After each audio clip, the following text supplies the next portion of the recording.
My husband thinks he can get away with canceling our anniversary vacation for an emergency conference, while I'm left scrolling through social media at home.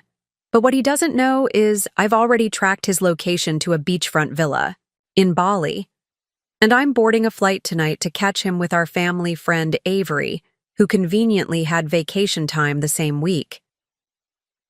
The first sign that something was off came in fragments, small inconsistencies that seemed innocent enough.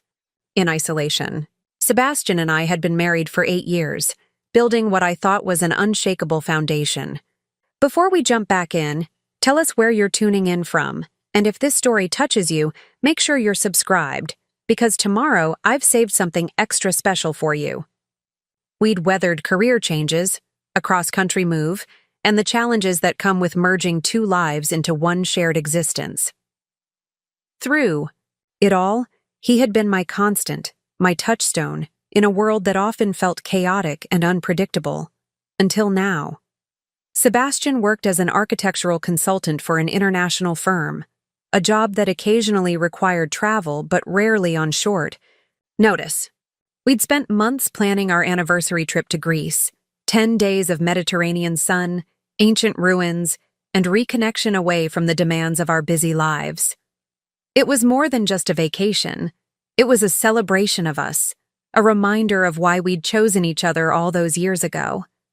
"Kara, I'm so sorry, but there's an emergency with the Singapore project," Sebastian had said 3 days before our scheduled departure, his voice tight with what I'd interpreted as genuine regret. "The client is threatening to pull out entirely if we don't address their concerns immediately. The whole team has to fly out tomorrow for damage control." I'd felt the disappointment like a physical ache. "This is our anniversary trip, Sebastian. We've been planning it for months." I know. I feel terrible," he'd said, taking my hands in his. His eyes, those warm hazel eyes I'd fallen for on our first date, had seemed sincere. "I've already spoken to the travel agent. Everything's fully refundable, and I promise we'll reschedule for next month. The company will even cover the difference in costs as an apology." I had believed him. Of course I had believed him. In 8 years of marriage, Sebastian had never given me reason to doubt his word. He had always been transparent, reliable, the kind of husband my friends envied when they complained about their own partner's shortcomings. Perhaps that's why the discovery hurt all the more when it came. The day after Sebastian left for his emergency conference, I'd been sorting through our shared home office, gathering tax documents we needed, when I noticed his passport was missing from our safe. Strange, I thought, since Singapore had electronic travel authorization for business travelers from our country. No physical passport stamp required for short stays. Sebastian knew this. We'd traveled there together just last year. It was a small detail, easily explained away. Maybe he'd taken it just in case. Maybe the rules had changed. Maybe I was making something out of nothing. But then came the credit card notification, a charge from a high-end resort I didn't recognize.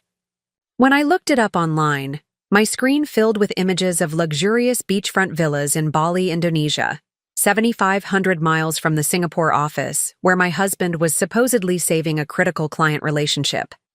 My hands had trembled as I sat at our kitchen counter, staring at those images of paradise. A paradise where my husband had gone without me after canceling the trip we'd spent months planning together.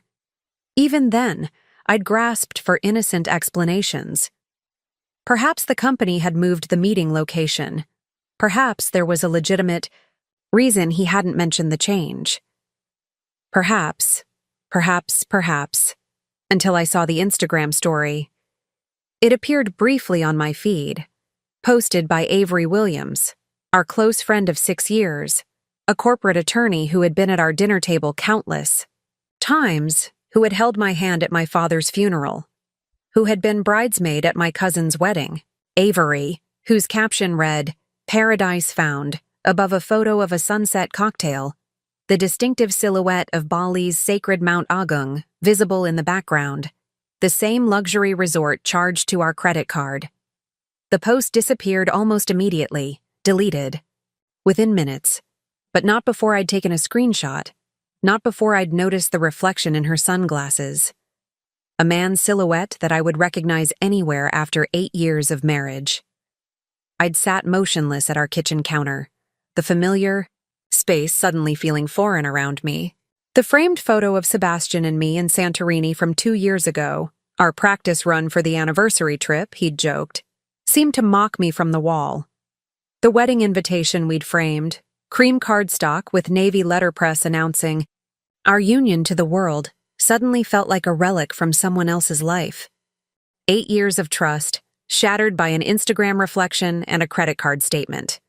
The shock had given way to a cold, clear fury, unlike anything I'd ever experienced. Not the hot, chaotic anger that makes you scream and throw things, but something far more dangerous. A crystalline resolve that cut through confusion and hurt with surgical precision. Sebastian thought he was clever. He thought he had covered his tracks, manufactured the perfect excuse. He thought I would sit at home, placated by promises of rescheduled celebrations, while he enjoyed Bali's pristine beaches, with a woman who had stood beside me at countless birthday dinners, holiday gatherings, and backyard barbecues. He thought wrong. Within hours, I had confirmed what my heart already knew. Our shared location app showed his phone in Bali, not Singapore. He'd obviously forgotten we'd set it up years ago for travel safety and never turned it off. A quick call to his office under the guise of sending important documents revealed that while there was indeed a Singapore project in trouble, the critical meetings had been handled via video conference. No team had flown out. The final confirmation came from Sebastian's assistant, Eric, who had always been fond of me. One concerned wife-to-assistant call, and his hesitant voice had told me everything.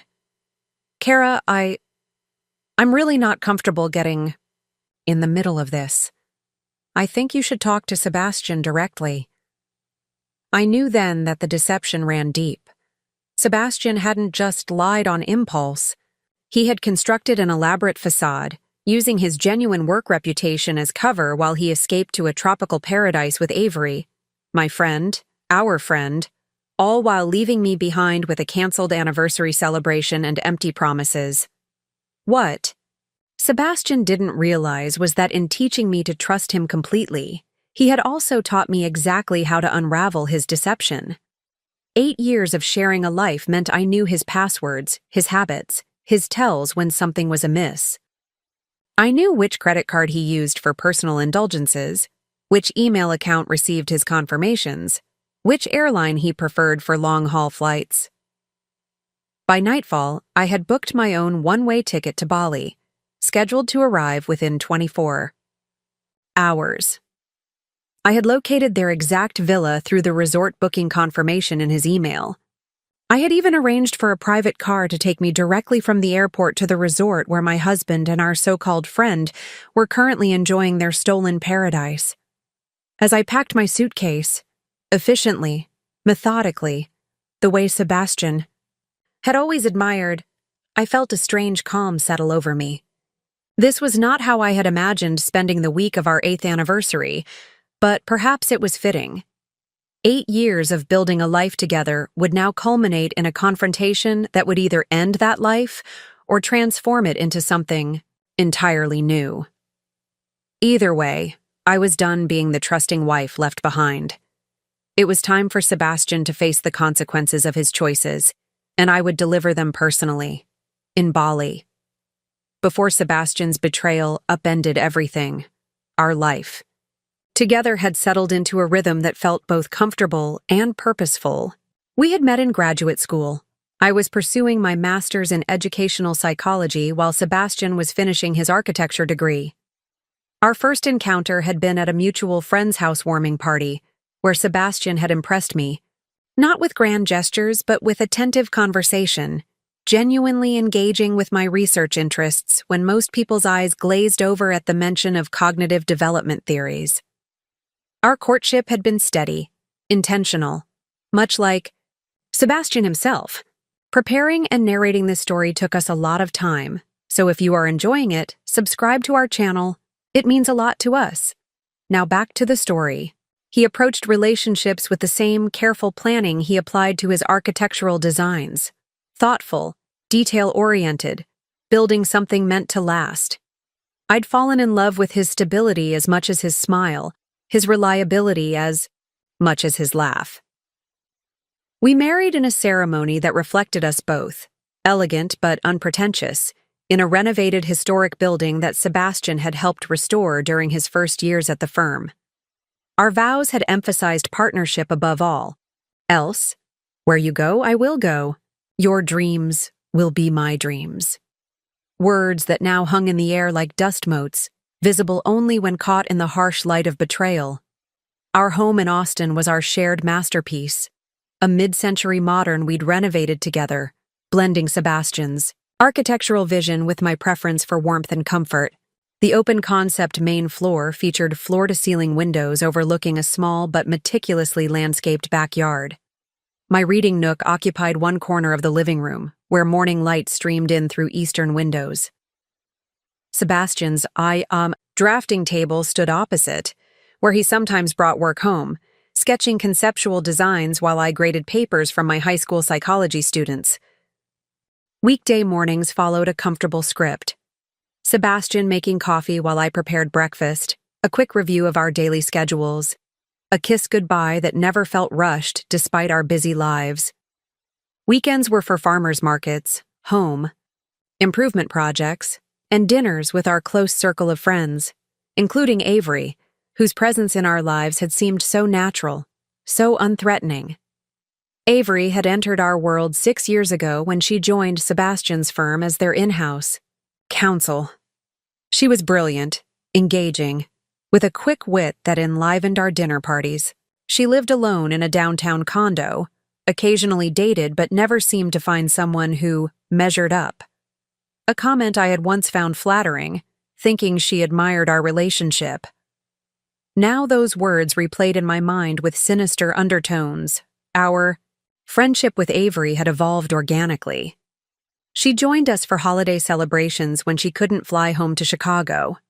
She helped me plan Sebastian's surprise 35th birthday party, spending hours arranging the perfect architectural-themed details. When my father died unexpectedly 2 years ago, she had organized meals for weeks, ensuring we didn't have to think about cooking while navigating grief. I had trusted her completely. We both had. Our marriage wasn't perfect. No relationship spanning 8 years could be. But we had developed healthy ways of addressing conflict. Sebastian disliked confrontation, preferring to process disagreements through thoughtful discussion, rather than heated arguments. I admired this about him, how he never raised his voice, never slammed doors, never used silence as a weapon. When tensions arose, we talked through them, finding compromises that respected both our needs, or so I had thought. Looking back now, I wondered if his conflict avoidance had been less about healthy communication and more about maintaining a smooth surface, preventing deeper issues from emerging into the light. Had his reasonable tone and logical approaches to our disagreements actually kept us from addressing fundamental problems? Had his calm demeanor concealed growing distance? The Greece trip had been my idea initially, a chance to reconnect after a period when we'd both been consumed by our careers. Sebastian had been working longer hours, taking on a major international project that frequently kept him at the office, past dinner. I had accepted leadership of my school's curriculum development committee, which added evening meetings to my already full teaching schedule. We were passing each other like ships in the night, our conversations reduced to logistical planning and household management. We need time away, I'd told him one rare Sunday morning when we were both home with nowhere to be. Just us, somewhere, beautiful, remembering why we chose each other. Sebastian had agreed readily. Too readily, perhaps? Had he already been looking for ways to appease me, to maintain the appearance of commitment while his attention drifted elsewhere? Had Avery already become more than a friend to him by then? The planning process had seemed to reinvigorate us, both. We'd spent evenings researching Greek islands, debating the merits of Santorini versus Mykonos, adding activities to our shared digital itinerary. Sebastian had even surprised me with Greek language lessons, an app we both downloaded, competing playfully over who could master basic phrases more quickly. Sagapo, he'd practiced one night as we prepared for bed. I love you. Had those words been sincere, even as he was presumably growing closer to Avery? Or had our marriage already been crumbling beneath the weight of his unspoken dissatisfaction? The questions haunted me now, casting shadows over memories I had treasured. Our anniversary had always been sacred, the one day each year when we prioritized our relationship above all else, when we reminded each other why we had chosen this, life together. Previous celebrations had ranged from elaborate, a weekend in wine country, to intimate, stargazing in our backyard with champagne and the playlist from our wedding. This year's trip to Greece was meant to be the most special yet. Our Great Eight, Sebastian had called it, an adventure worthy of 8 years building a life together. The irony wasn't lost on me that instead of walking among ancient ruins, with my husband, I was now sorting through the ruins of our marriage, archaeologist of my own disappointment, brushing away layers of deception to reveal artifacts of betrayal. The night before Sebastian left for his emergency conference, we had shared a quiet dinner at home. I'd been disappointed about the canceled trip, but sympathetic to his work predicament. I'd even packed his suitcase while he finished some pre-trip work calls, carefully folding his dress shirts the way he preferred, including the navy tie I'd given him last Christmas. The intimacy of that act, preparing for his journey, caring for him through the details, now felt like another wound. Had he been on the phone with Avery while I packed? Had they laughed about my obliviousness? I'll make this up to you, Sebastian had promised, kissing me goodbye at our front door. When I get back, we'll reschedule everything. An even better trip. His smile had seemed genuine, his embrace warm and familiar. Nothing in his demeanor had betrayed the elaborate lie he was telling, the parallel plans he had made. The husband I thought I knew would never have been capable of such calculated deception. But then, perhaps I had never really known him at all. Looking back, the warning signs had been there for months, subtle shifts that I'd rationalized away, unwilling to acknowledge the growing distance between us. Sebastian had always been dedicated to his work, but around 6 months ago, his hours at the firm grew longer, his weekend availability more limited. The Singapore project is massive, he'd explain, his eyes bright with ambition. This could be the one that puts us on the map internationally. I'd nodded supportively, proud of his success despite missing our evening walks and Sunday brunches. Then came the changes to his routine, small deviations that seemed innocent in isolation. Sebastian, once predictable to a fault, became slightly less so. He started hitting the gym more frequently, updating his wardrobe with designer pieces he previously would have considered extravagant. When I complimented a new watch that appeared on his wrist, sleeker and more expensive than his usual taste, he'd mentioned something vague about a bonus, changing the subject before I could ask for details. His phone, once casually left on countertops or coffee tables without concern, became a constant companion. He'd take calls in our backyard rather than at the kitchen island where I might overhear. The familiar ping of his message notifications would prompt him to reach for his device with newfound urgency, angling the screen away from my line of sight. Everything. Okay? I'd ask. Just work, he'd reply with that reassuring smile I'd always trusted. You know how clients get when they're nervous about deadlines. I did know. Sebastian had always been the steady, reliable partner who helped others through their crises.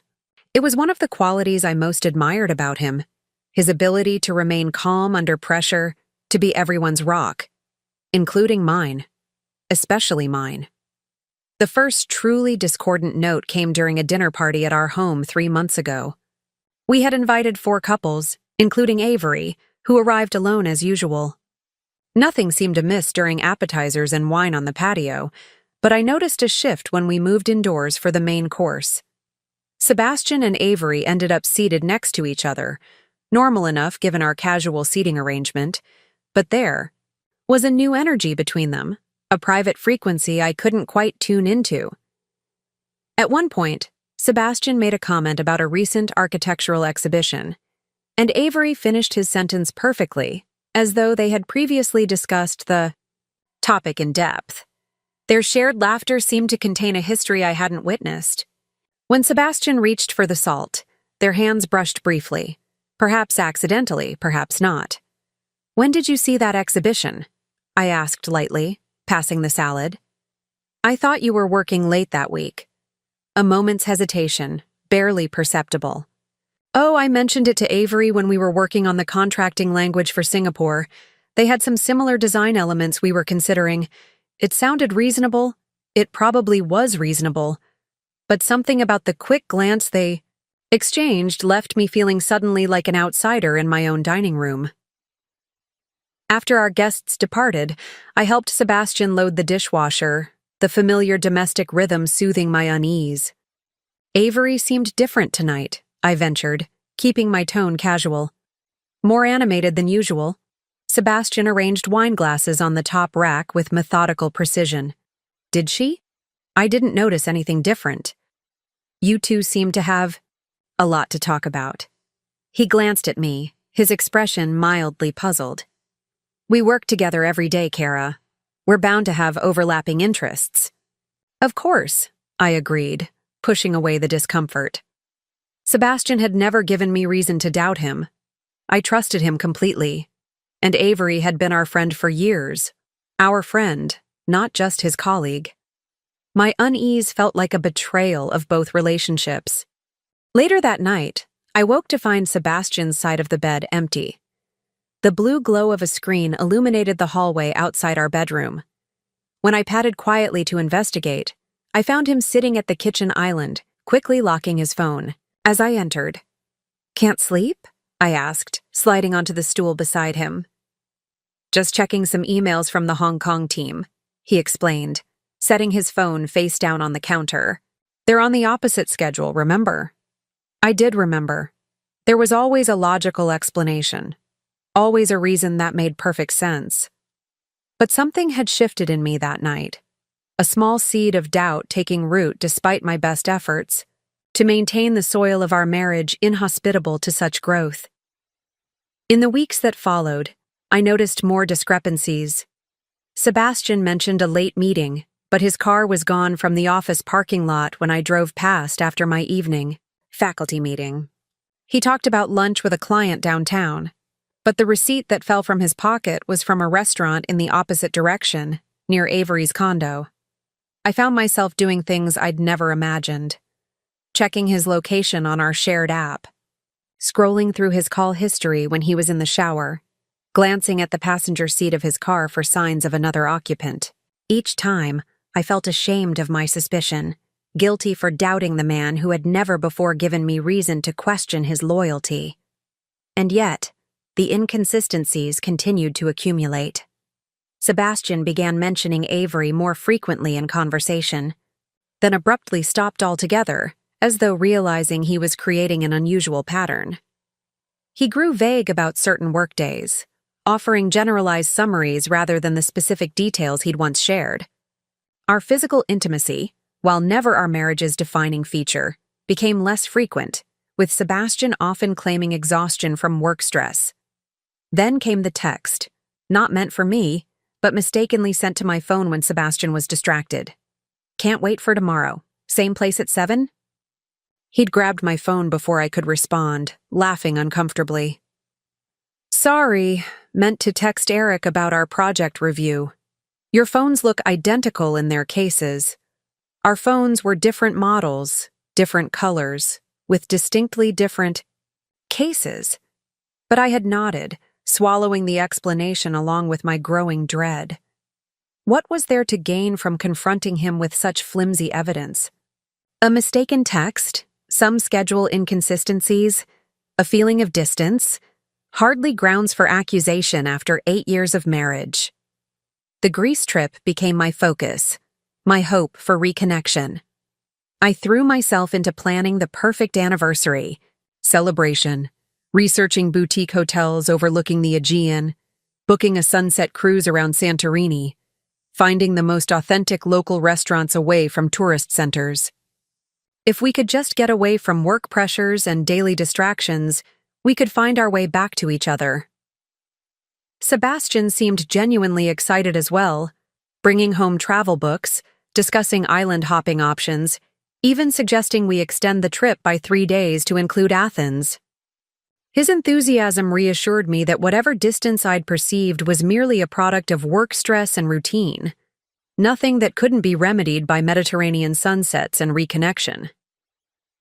"This trip is exactly what we need," he told me one evening as we reviewed our itinerary, his arm comfortably around my shoulders. "Just you and me, remembering why we chose each other." I had leaned into his embrace, relief washing over me. My doubts seemed foolish in the face of his warmth, his apparent eagerness to celebrate our anniversary, which made the cancellation, when it came just 3 days before departure, all the more devastating. "I wouldn't do this if it weren't absolutely critical," Sebastian had insisted, his expression appropriately regretful as he explained the Singapore emergency. "The client is threatening to walk, and the entire project could collapse. Years of work, millions in revenue. The firm can't lose this one." The story was perfectly crafted to be unassailable. How could I argue with a genuine work crisis? How could I prioritize a vacation, even an anniversary vacation, over Sebastian's career responsibilities? What kind of partner would I be if I made him choose between professional obligation and personal celebration? So I had accepted the cancellation with grace, hiding my disappointment behind understanding smiles, telling myself we would indeed reschedule, make new memories, find another opportunity to reconnect. I had believed him because disbelief was still unthinkable, until it wasn't.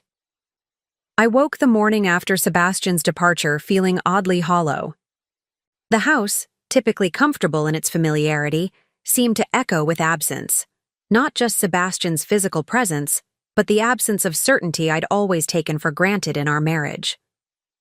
I went through my morning routine mechanically, coffee brewing, toast in the small blue ceramic plate Sebastian had brought back from Portugal 3 years ago, the crossword puzzle I usually enjoyed now abandoned after a few half-hearted attempts. My student's essays sat untouched in my tote bag. Grading that I'd planned to complete before our vacation now seemed pointless, my concentration fragmented by unease. The call from our bank was what truly shattered the fragile normalcy I was attempting to maintain. "Mrs. Donovan, this is Francis from Capital Security. We've noticed some potentially unusual activity on your joint credit card and wanted to verify these charges with you." My grip tightened on the phone. "What kind of activity?" "There's a substantial charge from Nirvana Resort in Bali, Indonesia. Given that this is outside your typical spending pattern, our system flagged it for verification." The world seemed to tilt beneath me. "Bali? Are you certain?" "Yes, ma'am. The transaction was processed yesterday. A villa booking at the Nirvana Resort and Spa. The amount is quite significant.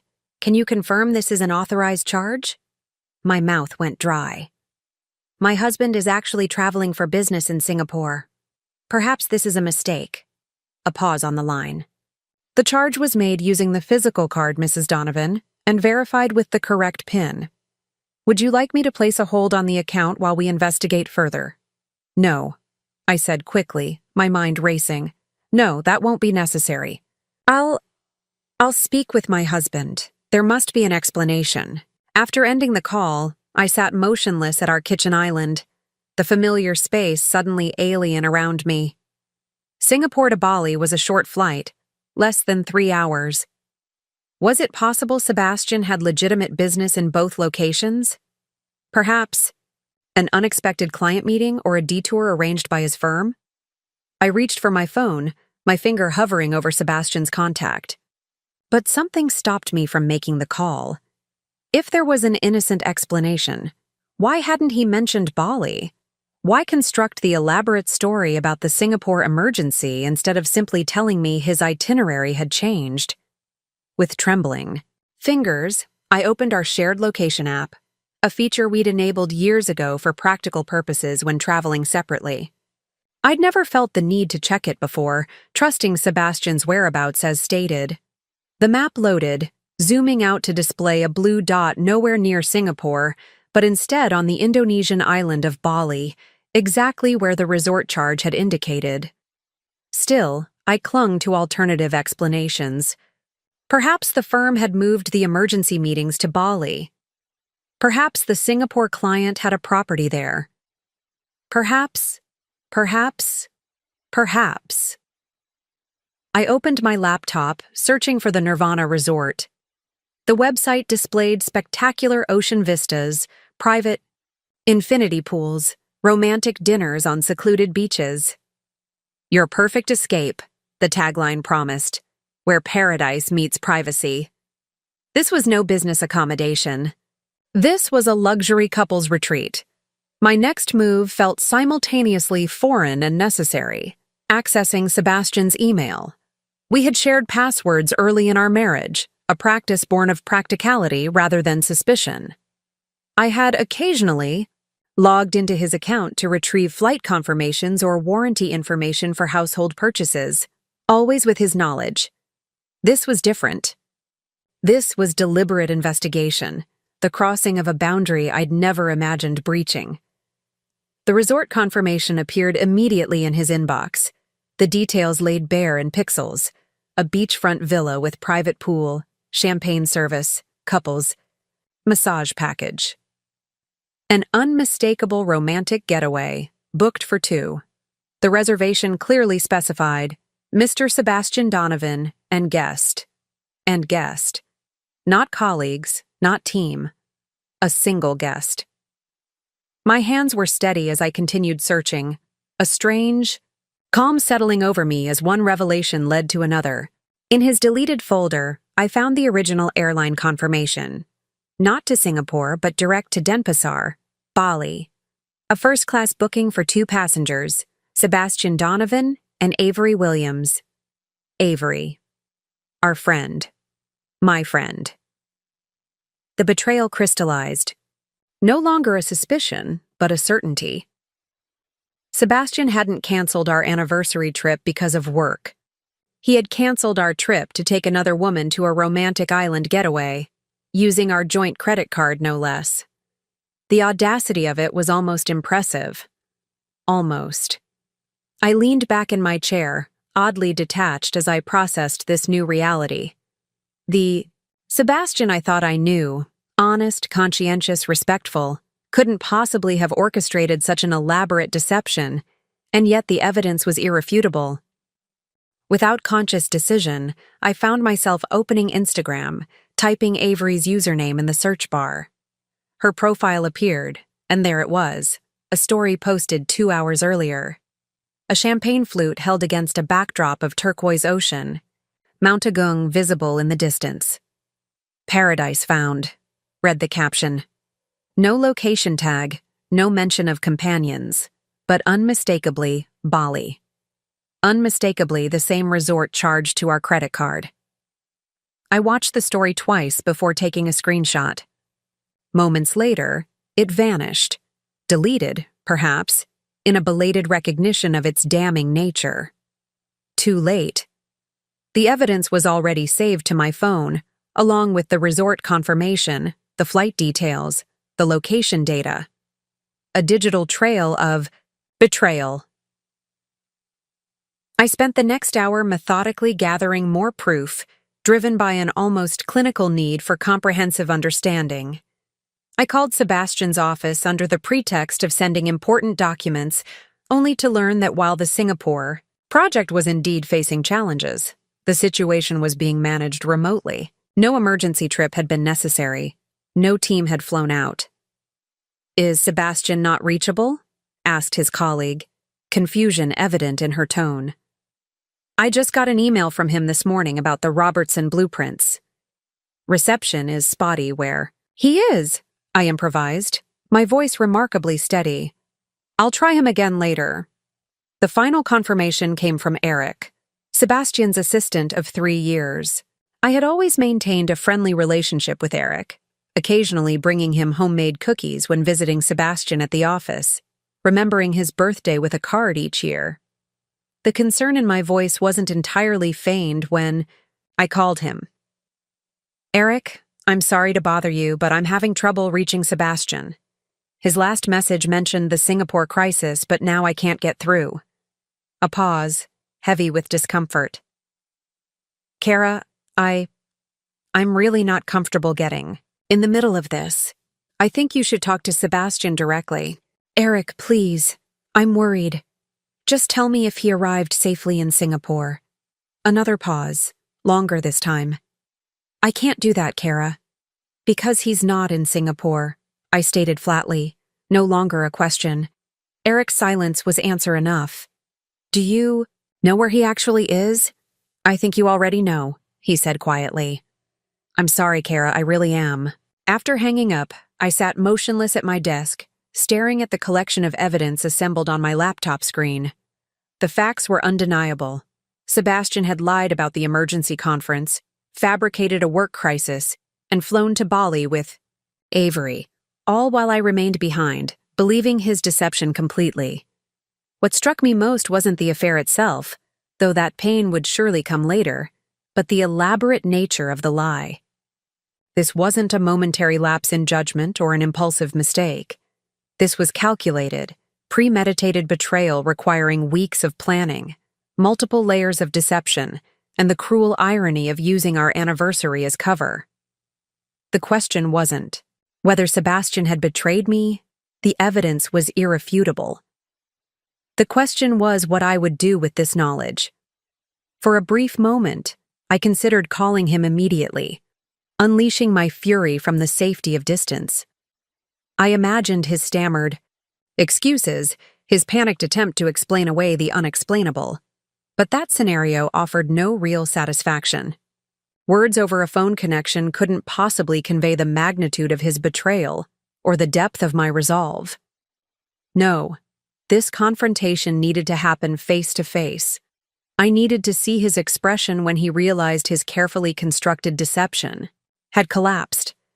I needed Avery to look me in the eyes as I exposed their betrayal. Most importantly, I needed to reclaim my agency in this narrative, to transform myself from unwitting victim to architect of consequence. With newfound clarity, I opened my laptop and navigated to the airline website. Within 20 minutes, I had booked a one-way ticket to Denpasar, Bali, departing that evening. The cost was exorbitant for such last-minute international travel, but I charged it without hesitation to my personal credit card, the one Sebastian couldn't monitor. As I packed a small suitcase, selecting items with mechanical efficiency, I felt a strange sense of purpose replacing my initial shock. The hurt would come later, I knew. The full emotional impact of this betrayal was still being held at bay by adrenaline and resolve. But for now, that emotional distance served me well, allowing me to plan methodically, to think clearly despite the chaos unfolding around me. Sebastian had always prided himself on anticipating all contingencies in his architectural projects, on leaving nothing to chance. How ironic that in constructing this elaborate deception, he had failed to anticipate the simplest contingency of all. That technology would betray him just as thoroughly as he had betrayed me. And now I was boarding a flight to Bali, following the digital breadcrumbs of his deception straight to the beachfront villa, where he thought himself safely hidden with Avery. The confrontation that awaited would redefine everything: our past, our present, and whatever future remained after the truth was finally spoken aloud. The 16-hour flight to Bali felt surreal, a liminal space suspended between the life I had known and the uncertain future that awaited me.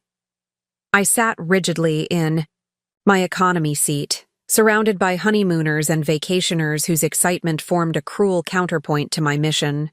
My mind cycled relentlessly through the evidence I had gathered, searching for alternative explanations, finding none. I had left a vague message at my school claiming a family emergency, not entirely untrue, and arranged for a colleague to cover my classes for the week. The ordinary responsibilities of my life seemed distant now, inconsequential compared to the seismic shift occurring in my marriage. Sleep eluded me entirely during the flight. Instead, I used the time to continue my investigation, methodically, combing through emails, text messages, and calendar entries I had downloaded from Sebastian's accounts before leaving home. What emerged was a pattern more extensive than I had initially realized. Not a sudden affair, but a relationship that had been developing for months, hidden in plain sight. January. Sebastian and Avery both attended a 3-day architectural conference in Chicago. According to the firm's expense reports, they had booked separate rooms.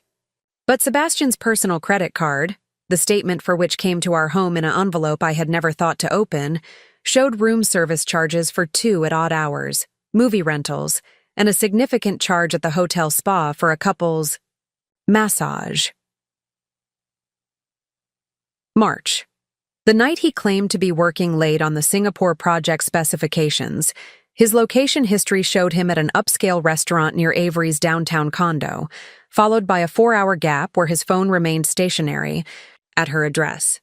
He had returned home past midnight, kissing my forehead as I pretended to sleep, smelling of unfamiliar perfume. April. A weekend team-building retreat that coincided with Avery's social media posts from a vineyard in the hill country. No other team members appeared in her carefully framed photos, though several showed a man's hand holding a wine glass, his distinctive watch, my anniversary gift to Sebastian last year, partially visible at the edge of the frame. The evidence accumulated, damning in its consistency. At some point, the timeline I was creating shifted from investigation to self-torture. Each new discovery another laceration across my already wounded trust. I closed my laptop, staring instead at the airplane ceiling, allowing the anger to replace the hurt. Anger felt cleaner somehow, more actionable. When I landed in Denpasar, the humid heat hit me like a physical barrier as I exited the air-conditioned terminal. I had researched the fastest route to the Nirvana resort, arranging a private car service, rather than risking the unpredictable local taxis. The driver, a middle-aged Balinese man named Ketut, greeted me with a warm smile and a bottle of cold water. "First time in Bali?" he asked as we pulled away from the airport. "Yes," I replied, surprised by the steadiness of my voice. "I'm meeting my husband. It's a surprise." "Ah, romantic surprise. He will be very happy."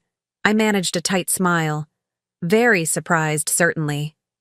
The drive to the resort took nearly 2 hours, winding through congested streets that eventually gave way to lush landscapes of terraced rice fields and distant volcanic peaks. Under different circumstances, I might have found the scenery breathtaking. Now, I barely registered the beauty around me, focused entirely on what awaited at our destination. I used the drive to refine my approach. Direct confrontation was inevitable, but the specific circumstances would determine my exact strategy. I needed to understand the layout of the resort, locate their villa without being noticed, and time my arrival for maximum impact. The element of surprise was my only advantage. Once lost, it couldn't be reclaimed.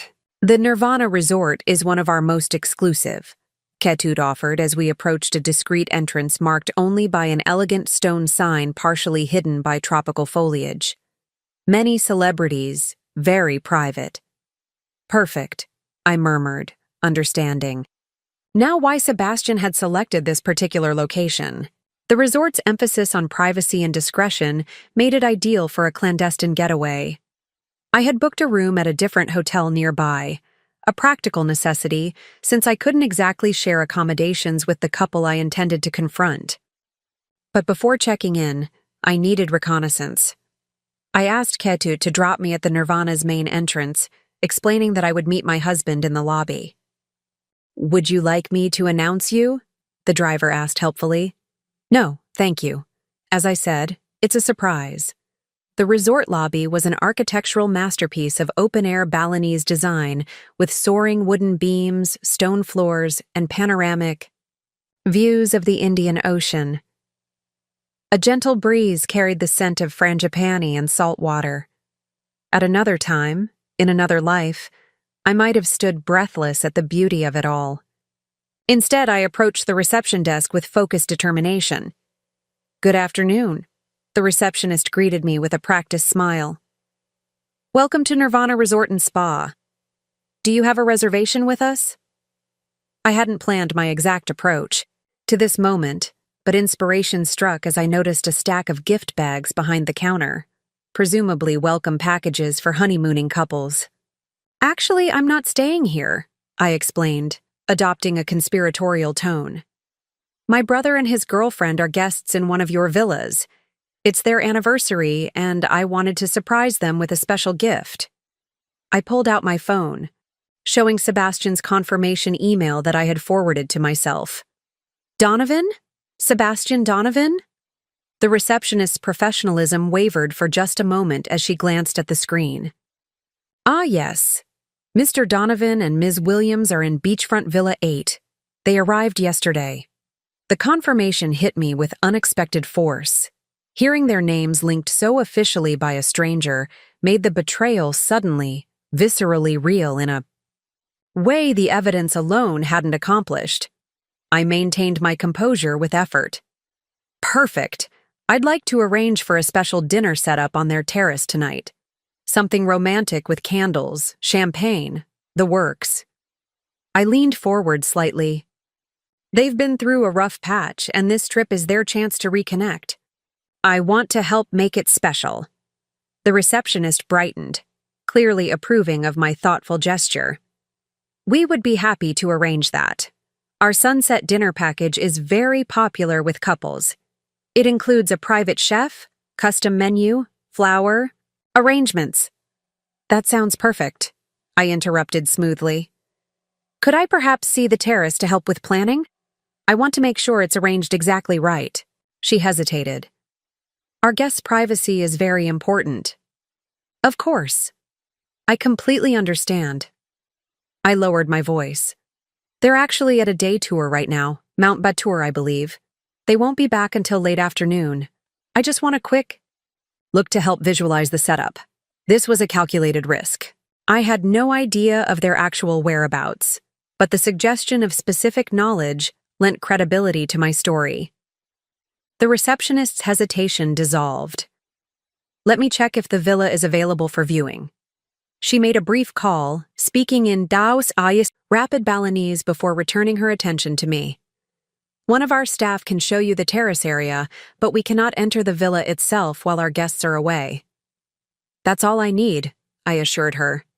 "Just to see the outdoor space."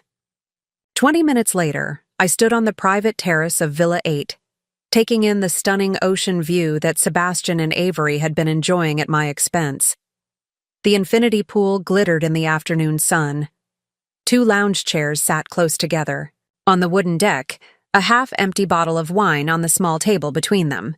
Inside, visible through floor-to-ceiling glass doors, I could see luggage, Sebastian's familiar leather duffel and a stylish weekender I recognized as Avery's, placed casually at the foot of a king-sized bed strewn with tropical flower petals. The resort staff member who had escorted me waited patiently as I surveyed the space, mistaking my silent absorption for event planning rather than the cataloging of evidence it actually was. "The dinner can be set up here," he indicated, pointing to a dining area at the edge of the terrace, with candles along the perimeter and floral arrangements on the table. Very romantic as the sun sets over the ocean. When would this be set up? I don't want them to see it being prepared. It would ruin the surprise. We typically begin setup at 5:30 for the 7:01 dinner service, when most guests are preparing for the evening in their villas. I checked my watch. Nearly 3 p.m. now. "And housekeeping? When do they service the villas?" "Morning service is complete. Evening turndown begins at 5 p.m. I nodded, piecing together the schedule information. "Perfect. Let's arrange the dinner for tonight." I'll handle payment now, including a generous gratuity for the staff. As we walked back to the lobby, I continued gathering intelligence under the guise of planning the surprise. The staff member, encouraged by my apparent generosity, shared that most guests returned from day excursions by 4:30, and that Sebastian and Avery had indeed booked the Mount Bader sunrise trek for that morning, followed by a visit to a local coffee plantation. They were expected back at the resort by late afternoon. In the lobby, I completed the dinner arrangement, paying with my personal credit card and adding detailed instructions about the timing. Then I returned to my waiting driver, directing him to take me to my hotel a few kilometers away. I needed to prepare for the confrontation, not just emotionally, but strategically. By 4:45 p.m., I had checked into my hotel, showered away the travel grime, and changed into a simple white linen dress that conveyed exactly the image I wanted to project. Calm, composed, unbreakable. My hair was pulled back in a neat ponytail, my makeup minimal but precise. I looked like someone in control, exactly the opposite of how I felt inside. I returned to the Nirvana Resort by taxi, instructing the driver to wait outside. The dinner setup would be my entry point, my explanation for being on the property, without raising suspicions. After that, timing would be everything. The confrontation I had traveled halfway around the world for was now just minutes away. The resort staff recognized me immediately upon my return, greeting me warmly as the thoughtful sister arranging a surprise anniversary dinner. I explained that I wanted to add a personal touch to the table setting, a framed photograph of the couple that I'd brought along. Could I place it myself? Just before they return? I promise I'll be quick and discreet, the staff member assigned. To coordinate the dinner, a young woman named Rosie hesitated only briefly before agreeing. The setup is almost complete. I can take you there now if you'd like. Perfect, I replied, clutching my small handbag containing not a framed photograph, but the printed evidence of Sebastian and Avery's deception. As we approached Villa 8, Rosie's radio crackled with a message in Balinese. She listened, then turned to me with an apologetic smile. It seems Mr. Donovan and Ms. Williams have just returned from their excursion. They're at the main pool area having drinks. Would you prefer to wait until they leave again? My heart rate accelerated, but my voice remained steady. Actually, that's even better. I'd like to see their reaction in person. Would you mind taking me to the pool area instead? I can surprise them there. Rosie led me through lush tropical gardens toward the resort's main infinity pool, which overlooked the ocean from a dramatic cliff edge. And there they were, Sebastian and Avery, seated at a corner table beneath a canvas umbrella, tropical cocktails before them, her hand casually resting on his arm as they laughed together. The sight hit me with physical force, a hollowing sensation, in my chest, as though something essential had been scooped out. Sebastian wore linen shorts and the blue shirt I'd given him for his birthday. Avery was stunning in a white bikini top and flowing skirt, her dark hair loose around her shoulders. They looked perfectly at ease, completely untroubled by the devastation their betrayal had wrought halfway around the world. Is that them? Rosie asked, following my gaze. Yes, I managed, my mouth suddenly dry. That's them. Would you like me to announce you? No, I said, finding my resolve again. I'll handle it from here. Thank you for your help. Rosie nodded and retreated, leaving me alone at the edge of the pool area, momentarily unnoticed by the couple. I took a deep breath, straightened my shoulders, and began walking toward their table with measured steps. Sebastian saw me first. The change in his expression would have been comical under different circumstances. The relaxed smile freezing, eyes widening in disbelief, all color draining from his face. Avery, noticing his sudden tension, turned to follow his gaze. Her reaction mirrored his, shock giving way to visible panic as she snatched her hand from his arm. Kara? Sebastian's voice was barely audible as I reached their table. What? How are you? Surprise, I said calmly, pulling out a chair and seating myself at their table. "Don't let me interrupt your romantic getaway." Avery stood abruptly, her cocktail glass tipping over. "I should go." "Sit down, Avery," I said, my tone leaving no room for argument. "You're as much a part of this conversation as he is." To my mild surprise, she complied, sinking back into her chair, eyes fixed on the spilled drink spreading across the table.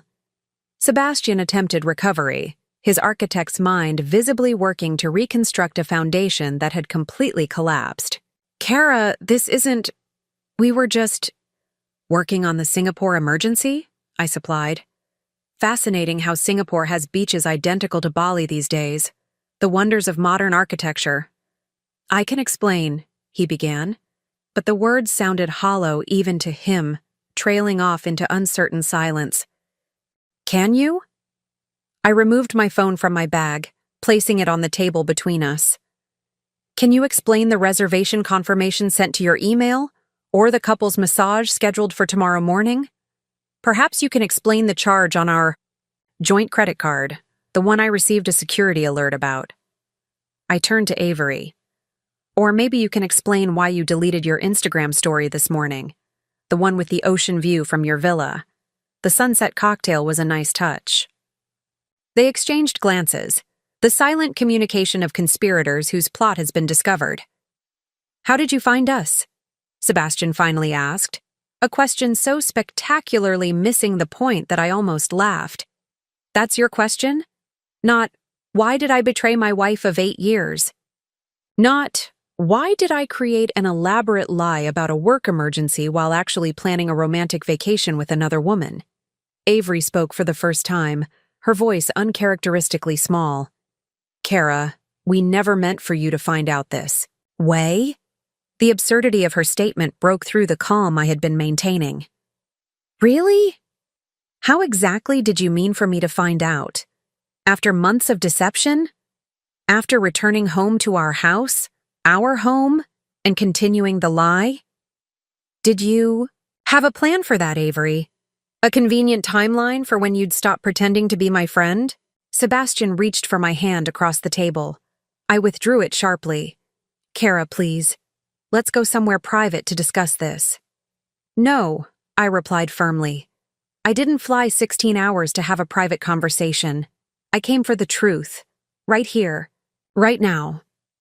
Around us, other resort guests were beginning to notice the tension at our table, casting curious glances in our direction. Sebastian noticed too, his eyes darting nervously to the observers. "How long?" I asked, my voice hardening. "How long has this been going on?" Sebastian and Avery exchanged another glance, another silent communication that excluded me. "Before," he answered. 6 months, he admitted quietly. "Since the Chicago conference. 6 months. Half a year of lies. Half a year of coming home to me, sleeping beside me, planning our anniversary trip to Greece while secretly building a relationship with Avery." The first real pain broke through my protective anger, a sharp twisting sensation that took my breath away. 6 months of deception meant our entire recent history needed rewriting. Every conversation, every intimate moment, every apparent act of love now cast in the shadow of his betrayal. "And our anniversary trip?" I asked, though I already knew the answer. "The one you canceled 3 days ago due to a work emergency?" Sebastian couldn't meet my eyes. "I'm sorry, Kara. I didn't know how to tell you. So instead, you crafted an elaborate lie. You made me feel guilty for being disappointed. You made me comfort you about your fictional work crisis." My voice remained steady, though inside I was fracturing. "Tell me, was any of it real? Any of the last 8 years? Or was I just a convenient placeholder until something better came along?" "Of course it was real," Sebastian insisted, leaning forward intently. 8 years of marriage doesn't just stop." I interrupted, holding up my hand. "You've lost the right to tell me what our marriage was or wasn't." Around us, the paradise setting continued its cruel mockery. Gentle waves lapping at the shoreline below. Tropical birds calling from swaying palms. resort staff discreetly refilling water glasses and delivering fresh towels to sunbathers. The ordinariness of it all, life continuing unchanged despite my world imploding, felt like an additional betrayal. Avery shifted uncomfortably in her chair, her earlier confidence now visibly shaken. Kara, none of this was planned. It just happened. Things like this don't just happen, Avery, I replied, my voice controlled despite the tornado of emotions whirling inside me. Secret email accounts don't create themselves. Flight itineraries don't book themselves. Anniversary trips don't cancel themselves. I turned back to Sebastian. You made choices. Hundreds of individual choices, each one a deliberate decision to betray me. Sebastian ran his hand through his hair, a familiar gesture that now seemed to belong to a stranger. The man before me, with his carefully cultivated appearance and practiced expressions, suddenly seemed like an actor playing a role I had mistaken for reality. I never wanted to hurt you, he offered weakly. A small, bitter laugh escaped me. And yet here we are, in Bali, where you brought another woman on what was supposed to be our anniversary trip. The absurdity of it all hit me afresh. Did you even consider how I would feel? Or was I so insignificant that my feelings never factored into your calculations? Sebastian fell silent, his expression a mixture of guilt and something that looked unsettlingly like relief. The relief of a man no longer required to maintain a fiction. I should go, Avery said again, making a move to stand. Running away won't undo what you've done, I told her, surprised by the steadiness of my voice despite the emotion churning beneath the surface. 6 years of friendship, Avery. 6 years. Of dinner parties and celebrations and confidences. I trusted you. I defended you when others called you cold or calculating. And all this time— It wasn't all this time, she insisted, a flash of defiance returning to her eyes. Sebastian and I were just friends, colleagues, until Chicago. I never planned. Yet here you are, I cut her off, in a couple's villa in Bali, with my husband, during what was supposed to be our anniversary celebration. A resort staff member approached cautiously, likely responding to the visible tension at our table. Is everything all right here? Can I bring you anything? We're fine, Sebastian answered quickly, obviously hoping to prevent a scene. Actually, I corrected, I'd like a gin and tonic, please, and the bill for this table when it's ready. The staff member nodded and retreated, leaving us once again in the purgatory of our confrontation. For several moments, no one spoke. The weight of unspoken truths and shattered trust hung in the air between us like tropical humidity, oppressive, inescapable. I looked out over the infinity pool to the ocean beyond, its vast blueness stretching toward a horizon I couldn't see. That morning, was it only this morning? I had been in Austin, surrounded by the familiar contours of my life. Now I sat an ocean away, facing the ruins of a marriage I had believed solid, confronting a betrayal so complete it required recategorizing. My entire past.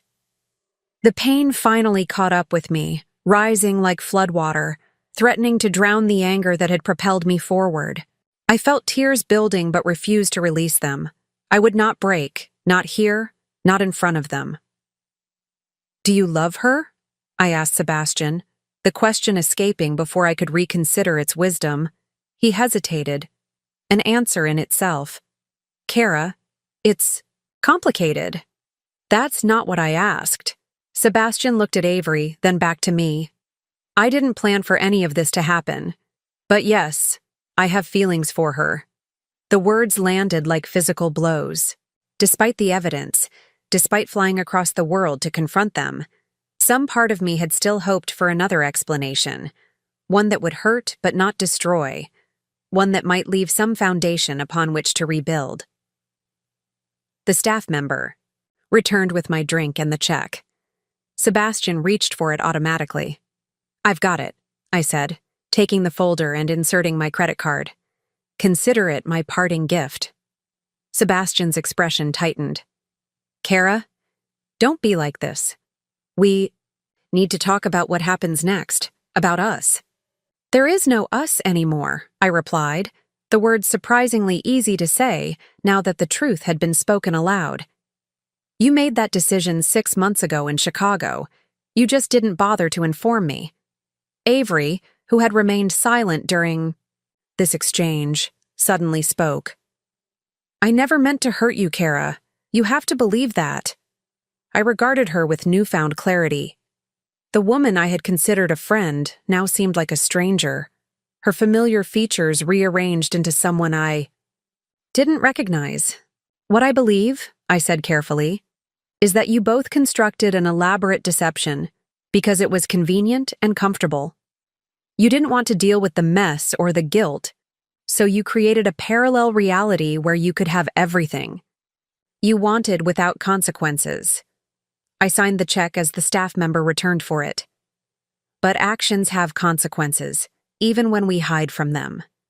Sebastian leaned forward, his voice low and urgent. What are you going to do? The question struck me as oddly childish, as though I were a parent deciding on his punishment rather than a wife processing catastrophic betrayal. I'm going to finish my drink, I replied, taking a deliberate sip of the gin and tonic. And then, I'm going to walk away, just as you did, though with considerably more honesty. That's not what I meant, Sebastian pressed. About us, about our life together. I looked at him directly, seeing him with painful clarity.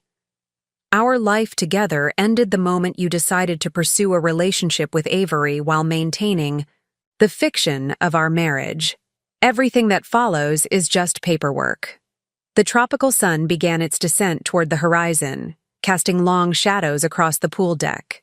In the golden light, Sebastian and Avery looked almost unreal. Beautiful, distant figures in a glossy travel magazine. Strangers I might have envied from afar without knowing the ugliness beneath the surface. I'll be returning to Austin tomorrow, I said, standing and gathering my bag. I suggest you use this time to find alternate accommodations. I don't want you in our house when I return. Kara, please, Sebastian began, but stopped when I raised my hand. Enjoy your paradise, I said quietly. You've paid for it dearly. We all have. With that, I turned and walked away, my steps measured and steady despite the earthquake within me.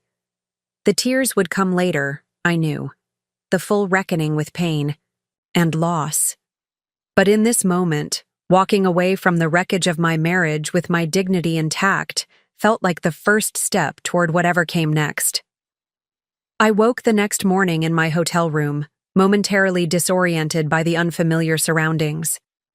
For one blessed second, everything was normal. Just another day, another hotel room on another trip. Then reality crashed back, the events of the previous day replaying in vivid, painful detail. Sebastian's face when he first saw me. Avery's hand snatching away from his arm, the confirmation of a 6-month affair. The destruction of an 8-year marriage.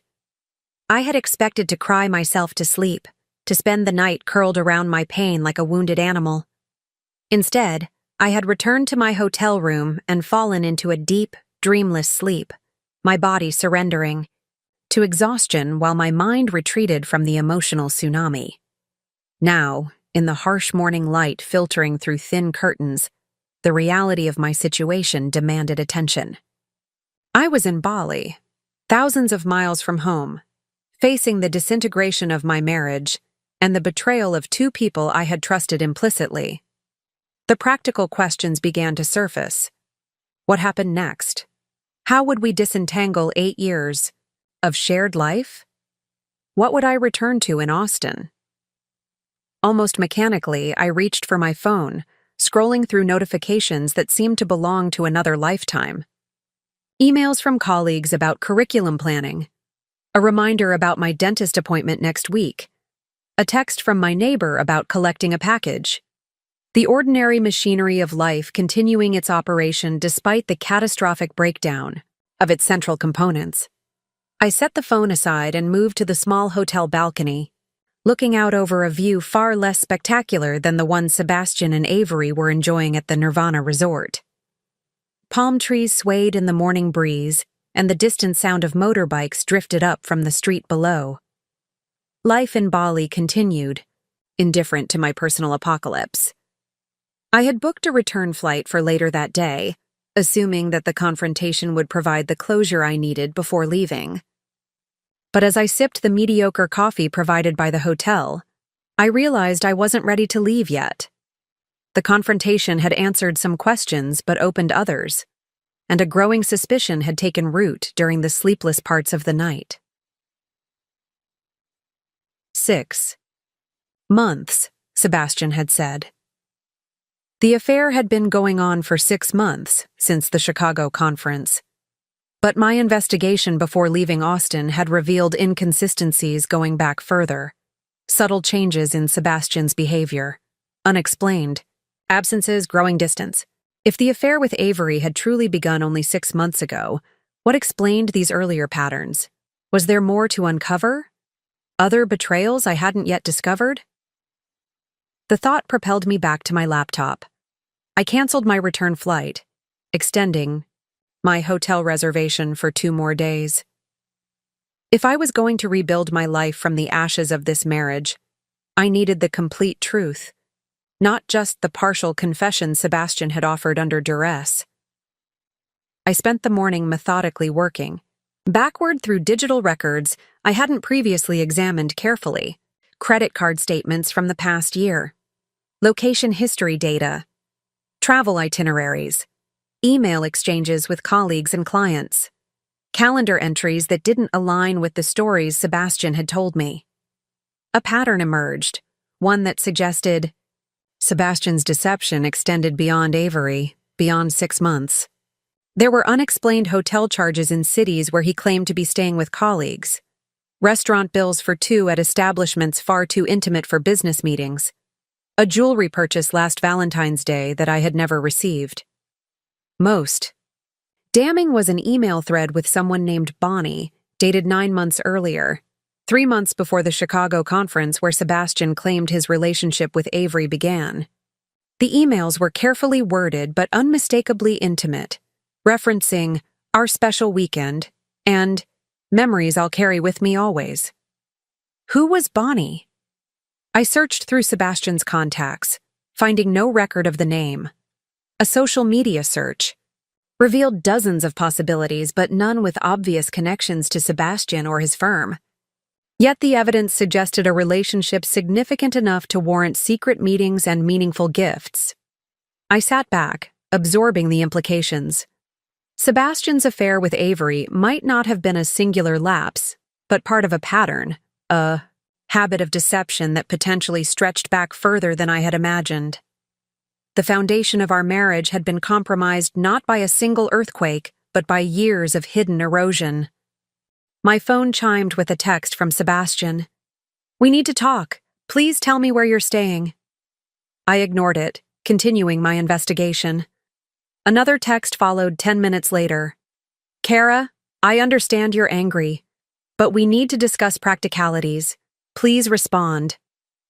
The audacity of his expectation that I would accommodate his desire for conversation on his timeline, that I would prioritize practicalities while still reeling from betrayal, fueled a fresh wave of determination.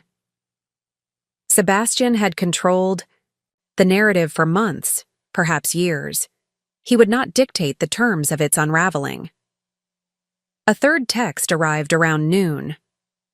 "I've booked a flight home for tomorrow. Avery's leaving today. Please talk to me before I go." This one gave me pause. If they were cutting their luxury getaway short, returning separately rather than together, perhaps the confrontation had fractured something between them as well. The thought brought no satisfaction, only a hollow recognition of how thoroughly our interconnected lives had been damaged. I turned back to my laptop, pursuing a new line of investigation. If Sebastian had been deceptive about his fidelity, what else might he have concealed? Our finances had always been relatively transparent, or so I had believed. but I had trusted Sebastian's updates about investments, retirement accounts, and major expenditures without verifying the details. What I discovered in the next hour left me breathless with a new kind of shock. Sebastian had withdrawn significant sums from our joint investment account over the past year, nearly $50,000 in total, transferred to a personal account I hadn't known existed. The most recent withdrawal had been made just 2 weeks before, our planned Greece trip, coinciding suspiciously with the booking of the Bali reservation. The scale of deception expanded beyond the emotional betrayal into financial infidelity as well. Had he been planning an exit strategy? Securing funds for a new life with Avery? Or was this money connected to other secrets I had yet to uncover?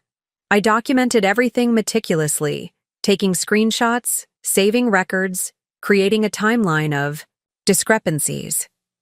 The woman who had flown to Bali on impulse, driven by emotional devastation, was transforming into someone more calculated, more strategic, someone determined to understand the full scope of her husband's betrayal before determining her next move. By late afternoon, I had compiled enough evidence to suggest that Sebastian's deception was neither recent nor limited to a single affair. The man I had married, the man I thought I knew better than anyone, had been living a compartmentalized life for years, maintaining our marriage as a comfortable home base while pursuing other relationships and systematically diverting our shared resources. The realization should have deepened my pain. Instead, it crystallized my resolve. This was no longer just about confronting an affair or mourning a marriage.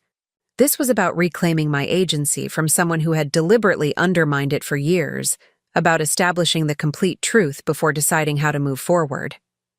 I opened the hotel room window, letting the warm Balinese air wash over me. The tropical scents of frangipani and distant cooking spices filled the room, a sensory reminder that I was far from home, yet somehow closer to understanding than I had been in my familiar surroundings.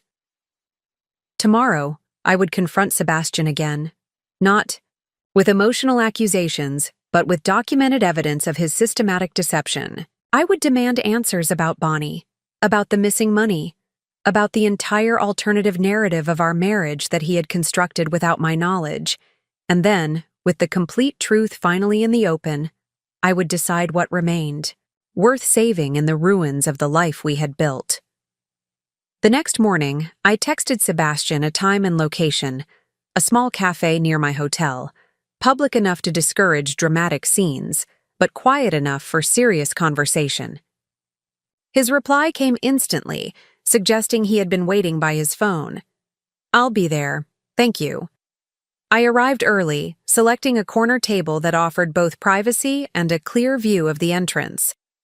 I ordered a coffee I didn't want, arranging my evidence in a precise stack beside it, printouts of financial transactions, email exchanges, location data, all organized chronologically to tell the story of Sebastian's deception. When he entered, I barely recognized him. Gone was the confident architect, the man who moved through spaces as though he had designed them himself. In his place stood someone diminished, shoulders slightly hunched, eyes darting nervously around the cafe until they landed on me. He wore rumpled linen pants and a plain white t-shirt, an uncharacteristic lack of polish that spoke volumes about his mental state. "Kara," he said, sliding into the chair across from me. "Thank you for agreeing to meet." I didn't acknowledge the gratitude. "Where's Avery?" "She left last night. Took an earlier flight." He ran a hand through his uncombed hair. "After you found us, things changed between us. The reality of what we'd done became unavoidable." "How convenient," I replied, keeping my voice neutral. "It only became unavoidable when you were caught." Sebastian sighed, a sound that once would have evoked my sympathy. "I know you're angry. You have every right to be. What we did was unforgivable." "I didn't come here to discuss forgiveness," I said, sliding the stack of papers toward him. "I came for the truth, the complete truth." He glanced at the papers, confusion flickering across his face. I've told you the truth. Avery and I are just part of the story, I finished for him. I spent yesterday digging deeper, Sebastian, and what I found suggests your deception goes far beyond a 6-month affair with Avery. Color drained from his face as he looked more carefully at the top sheet. A credit card statement from 11 months ago showing charges at a boutique hotel in Houston where he had supposedly attended a conference alone. Who is Bonnie? I asked, my voice steadier than I felt. His eyes closed briefly, a man watching his carefully constructed narrative collapse. How did you find out about her? You're not the only one who knows how to search an email account, I replied. The better question is, were you ever going to tell me about her, or about the other women before her? Or about the $50,000 you've withdrawn from our joint investments over the past year? Sebastian's expression shifted through shock, guilt, and finally a resigned acknowledgement. He didn't deny any of it, which was perhaps the only honesty in our entire exchange. It wasn't supposed to be like this, he said finally, his voice barely above a whisper. Like what exactly? You weren't supposed to get caught? I wasn't supposed to discover that my entire marriage has been a fiction? He shook his head, looking not at me but at some middle distance between us. I never planned to hurt you, Kara. When we got married, I meant every word of my vows. I loved you. I still love you, in my way. Your way, I repeated, the words tasting bitter. Which apparently includes serial infidelity and financial deception. It's not that simple. Then explain it to me, I challenged. Help me understand how the man I built a life with could systematically betray every aspect of our partnership while coming home each night, while planning anniversaries, while talking about our future. Sebastian was silent for a long moment, seemingly gathering thoughts that had never been articulated aloud. When he finally spoke, his voice was different, stripped of its usual polish, raw with a truth he had perhaps never fully acknowledged, to himself. I've never been faithful to anyone, he said quietly. Not just in our marriage, in any relationship I've ever had. There's something broken in me, something that always seeks the new, the different, the escape from whatever commitment I've made. He looked up at me, his eyes showing a vulnerability I had rarely seen. With you, I thought it would be different. You are extraordinary. Intelligent, compassionate, stable in all the ways I'm not. I convinced myself that marriage to you would fix whatever was wrong with me, that your goodness would somehow transform me into someone worthy of it. I listened without interrupting, my anger temporarily suspended by this unexpected glimpse into a version of Sebastian I had never known existed. For a while, it worked, he continued. The first few years, I was faithful, committed. I thought I'd finally outgrown whatever compulsion had driven me before. But then old patterns returned, the restlessness, the dissatisfaction with what I had, the constant seeking for something else, something more. Bonnie was the first? I asked, needing the chronology of our disintegration. He nodded. About 18 months ago. A client at the firm, it lasted a few weeks. Then there were others. Brief connections. Nothing serious. Until Avery. And the money? I pressed, unwilling to let this critical piece remain unexplained. Sebastian's expression darkened with fresh shame. I've been gambling. Not in casinos. Investment. Schemes. High-risk ventures. Trying to recoup losses that kept growing. I was going to pay it back before you noticed. The absurdity of this statement hung between us, as though the theft were the problem rather than the deception itself.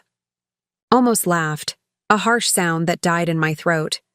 So our entire marriage has been a lie, I said flatly. No, Sebastian insisted, leaning forward intently. That's what you need to understand, Kara. The foundation was real. The life we built together, the connection we shared, that was genuine. My failures, my betrayals, they existed alongside something real, not in place of it. I considered his words, testing them against the evidence before me. Was it possible to simultaneously love someone and systematically betray them? Could the Sebastian who had held me through my father's death, who had celebrated my professional achievements with genuine pride, who had built a home with me brick by brick, also be the Sebastian who had maintained secret relationships and diverted our shared resources? You compartmentalized, I said, understanding dawning. You created separate selves, the devoted husband, the secret philanderer, the risk-taker, each operating independently without allowing the contradictions to surface. He nodded slowly, relief visible in his expression at being understood, if not forgiven. I never reconciled those parts of myself. I just managed them, kept them in separate boxes. Until now. Until I opened all the boxes at once, I finished. Yes. We sat in silence, the ambient noise of the cafe, espresso machines hissing, muted conversations in multiple languages, creating a surreal soundtrack to this moment of devastating clarity. The deeper truth of our marriage was finally visible. Sebastian had never been the person I believed him to be. Not because he had deliberately misrepresented himself, but because he had never fully integrated the disparate aspects of his own identity. He had loved me genuinely while betraying me repeatedly, each act somehow divorced from the other in his fragmented psychological landscape. Understanding this didn't diminish the pain or excuse the betrayal, but it did transform my perception of our shared history, not erasing the real connection we had built, but contextualizing it within a more complex, more tragic narrative than simple infidelity. "What happens now?" Sebastian asked quietly. I gathered the papers, returning them, to my bag with deliberate movements. "Now I go home and begin rebuilding my life without you. And you." I met his eyes directly. "You decide whether to continue living in fragments or to finally face yourself honestly." The Balinese afternoon had shifted into early evening by the time Sebastian and I parted. We had continued talking for hours, excavating the ruins of our marriage with archaeological precision, uncovering artifacts of both beauty and decay. Nothing changed. The facts of his betrayal remained unaltered, but something within me had transformed during those hours of painful honesty. I walked back to my hotel alone, the tropical air heavy with impending rain. The sky darkened as I reached my room, and within minutes, water was falling in sheets, drumming against the windows and rooftop. The sudden storm matched my internal landscape, a cleansing deluge after unbearable tension. Standing at the window, watching lightning illuminate the churning ocean in brief, electric moments, I felt the first real sensations of grief breaking through the protective numbness that had carried me since discovering Sebastian's betrayal.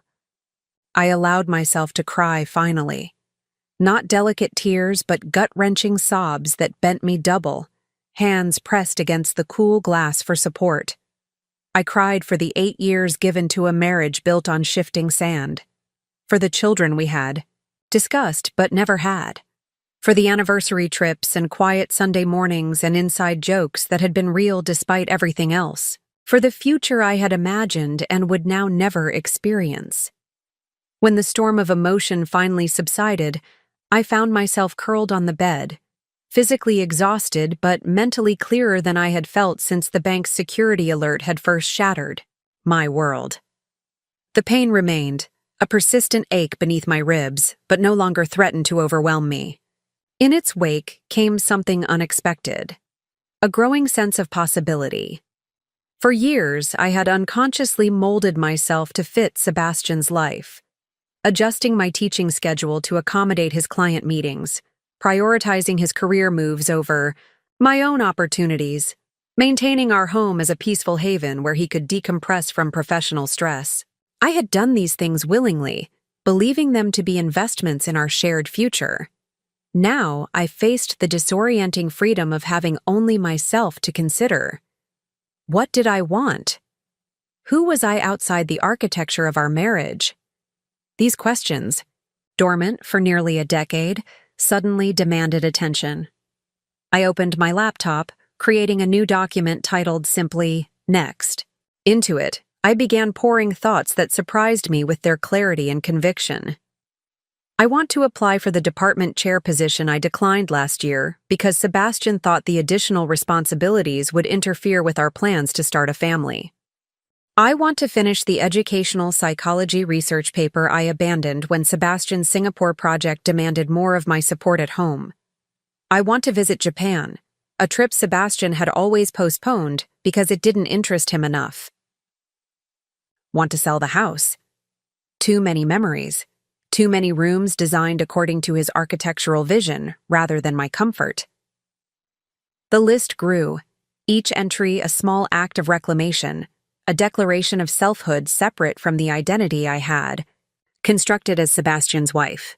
By the time I finished, the rain had stopped, and moonlight filtered through dispersing clouds, casting silvery patterns across the floor of my modest hotel room. I closed the laptop and moved to the bathroom, studying my reflection in the mirror. The woman who looked back at me appeared simultaneously familiar and foreign, the same features I had always known, but arranged with a new intensity, a nascent determination. This is where it begins, I told my reflection. Not with him, but with you. The next morning I woke early, my body still aligned with Austin time despite the days in Bali. The fresh light of dawn illuminated my room with gentle clarity, and I felt a strange lightness as I moved through my morning routine, as though yesterday's emotional catharsis had created space for something new to emerge. I had arranged to meet Sebastian one final time before my departure, not from any need for further closure, but to address practical matters that couldn't be avoided. We met at my hotel's beachfront cafe, both of us appearing more composed than during our previous encounter. "I've booked a moving company," Sebastian said after we had ordered coffee. "I'll be out of the house by the time you return, staying with my brother until I find a place." I nodded, appreciating this practical consideration.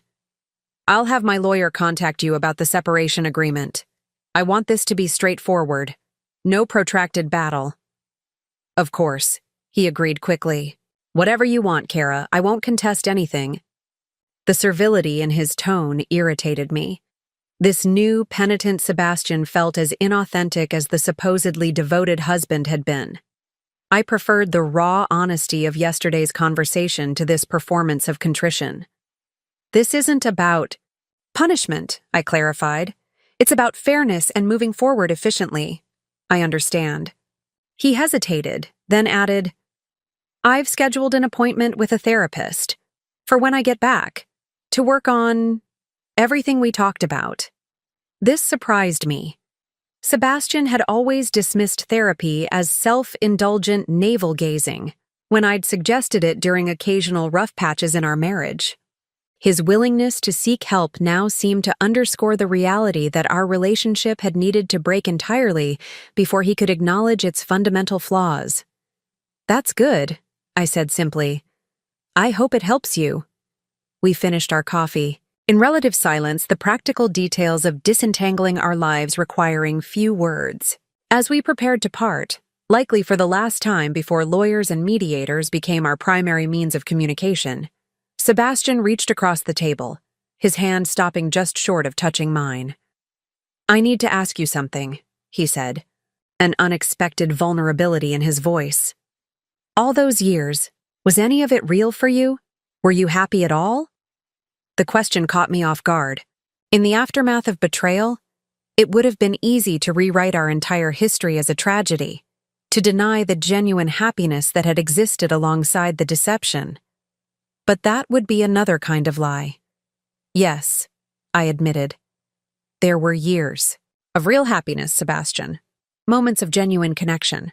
That's what makes this so painful. It wasn't all false, just incomplete."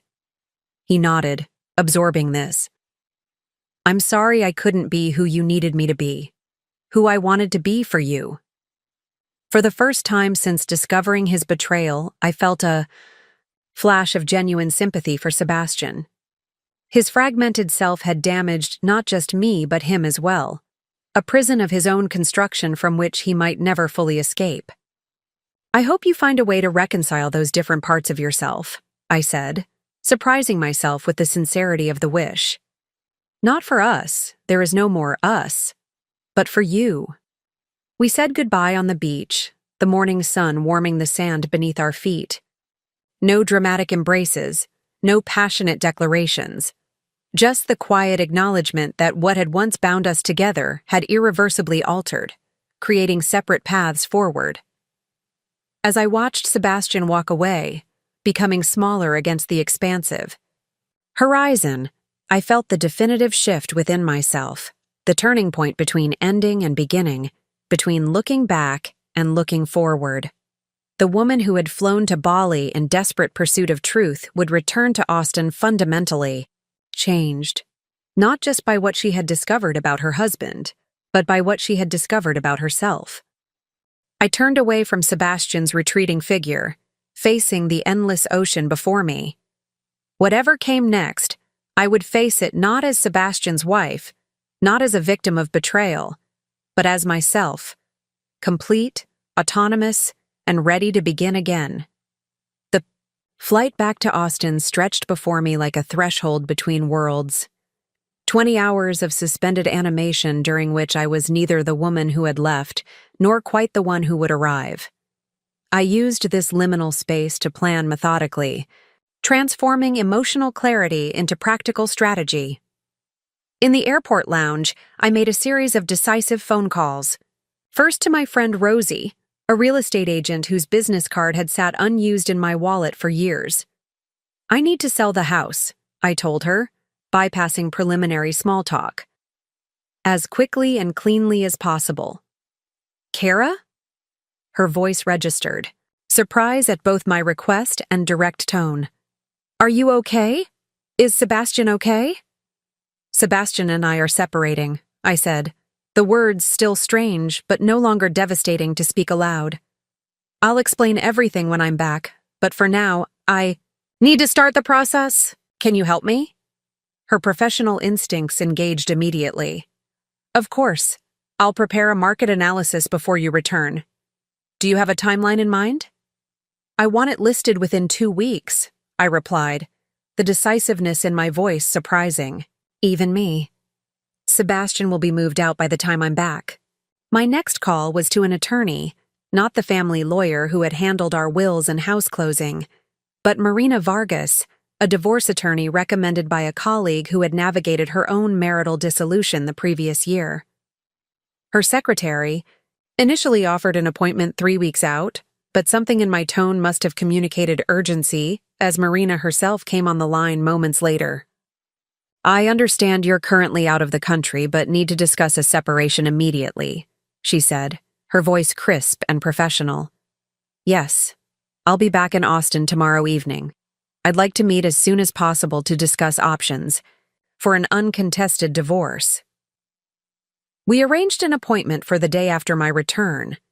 Marina advised me to gather financial documents, account information, and a preliminary list of assets to be divided. "The more organized you are from the beginning, the smoother this will be," she explained, "especially if both parties are cooperative." My final call was to the school principal, requesting a meeting to discuss the department chair position. "I know I declined last year," I said, "but circumstances have changed. If the opportunity is still available, I'd like to be considered." Between calls, I created detailed lists and action plans in my notebook, addressing every aspect of the life transition ahead: financial adjustments, legal considerations, living arrangements, personal goals.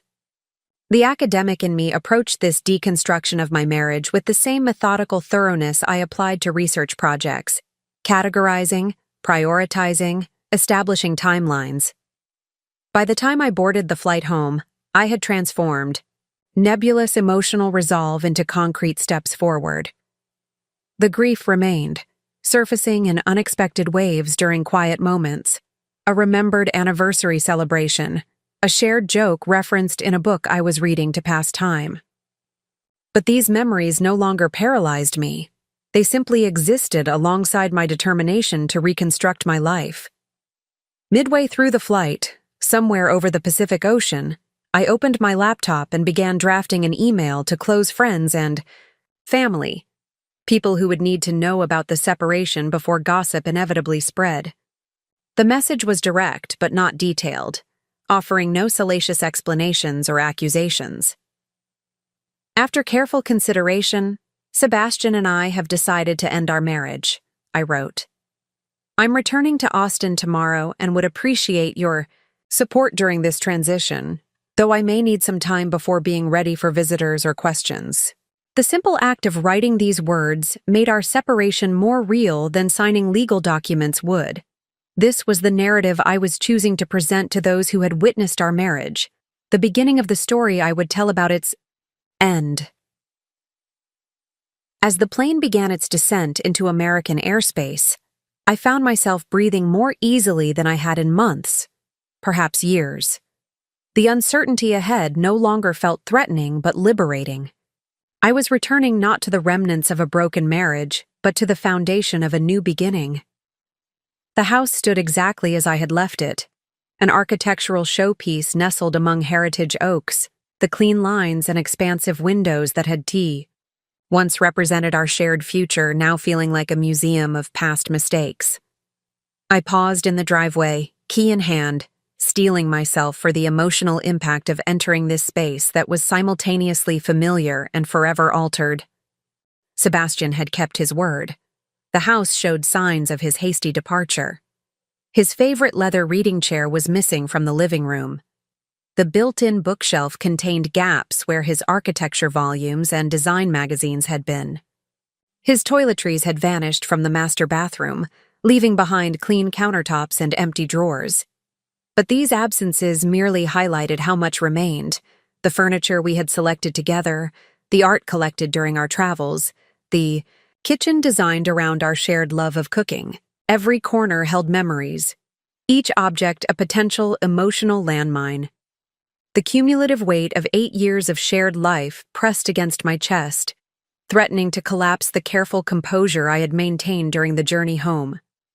I moved through the rooms methodically, windows open to dispel the stillness, making mental notes of what to keep, what to sell, what to discard.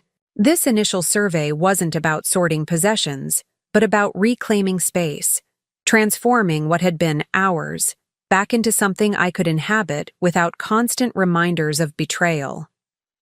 My phone chimed with text messages from well-meaning friends who had received my email announcement. I silenced it without reading them, not yet ready for the inevitable questions and expressions of sympathy. There would be time for that later, after I had secured the foundations of my new reality. The morning brought my appointment with Marina, the divorce attorney.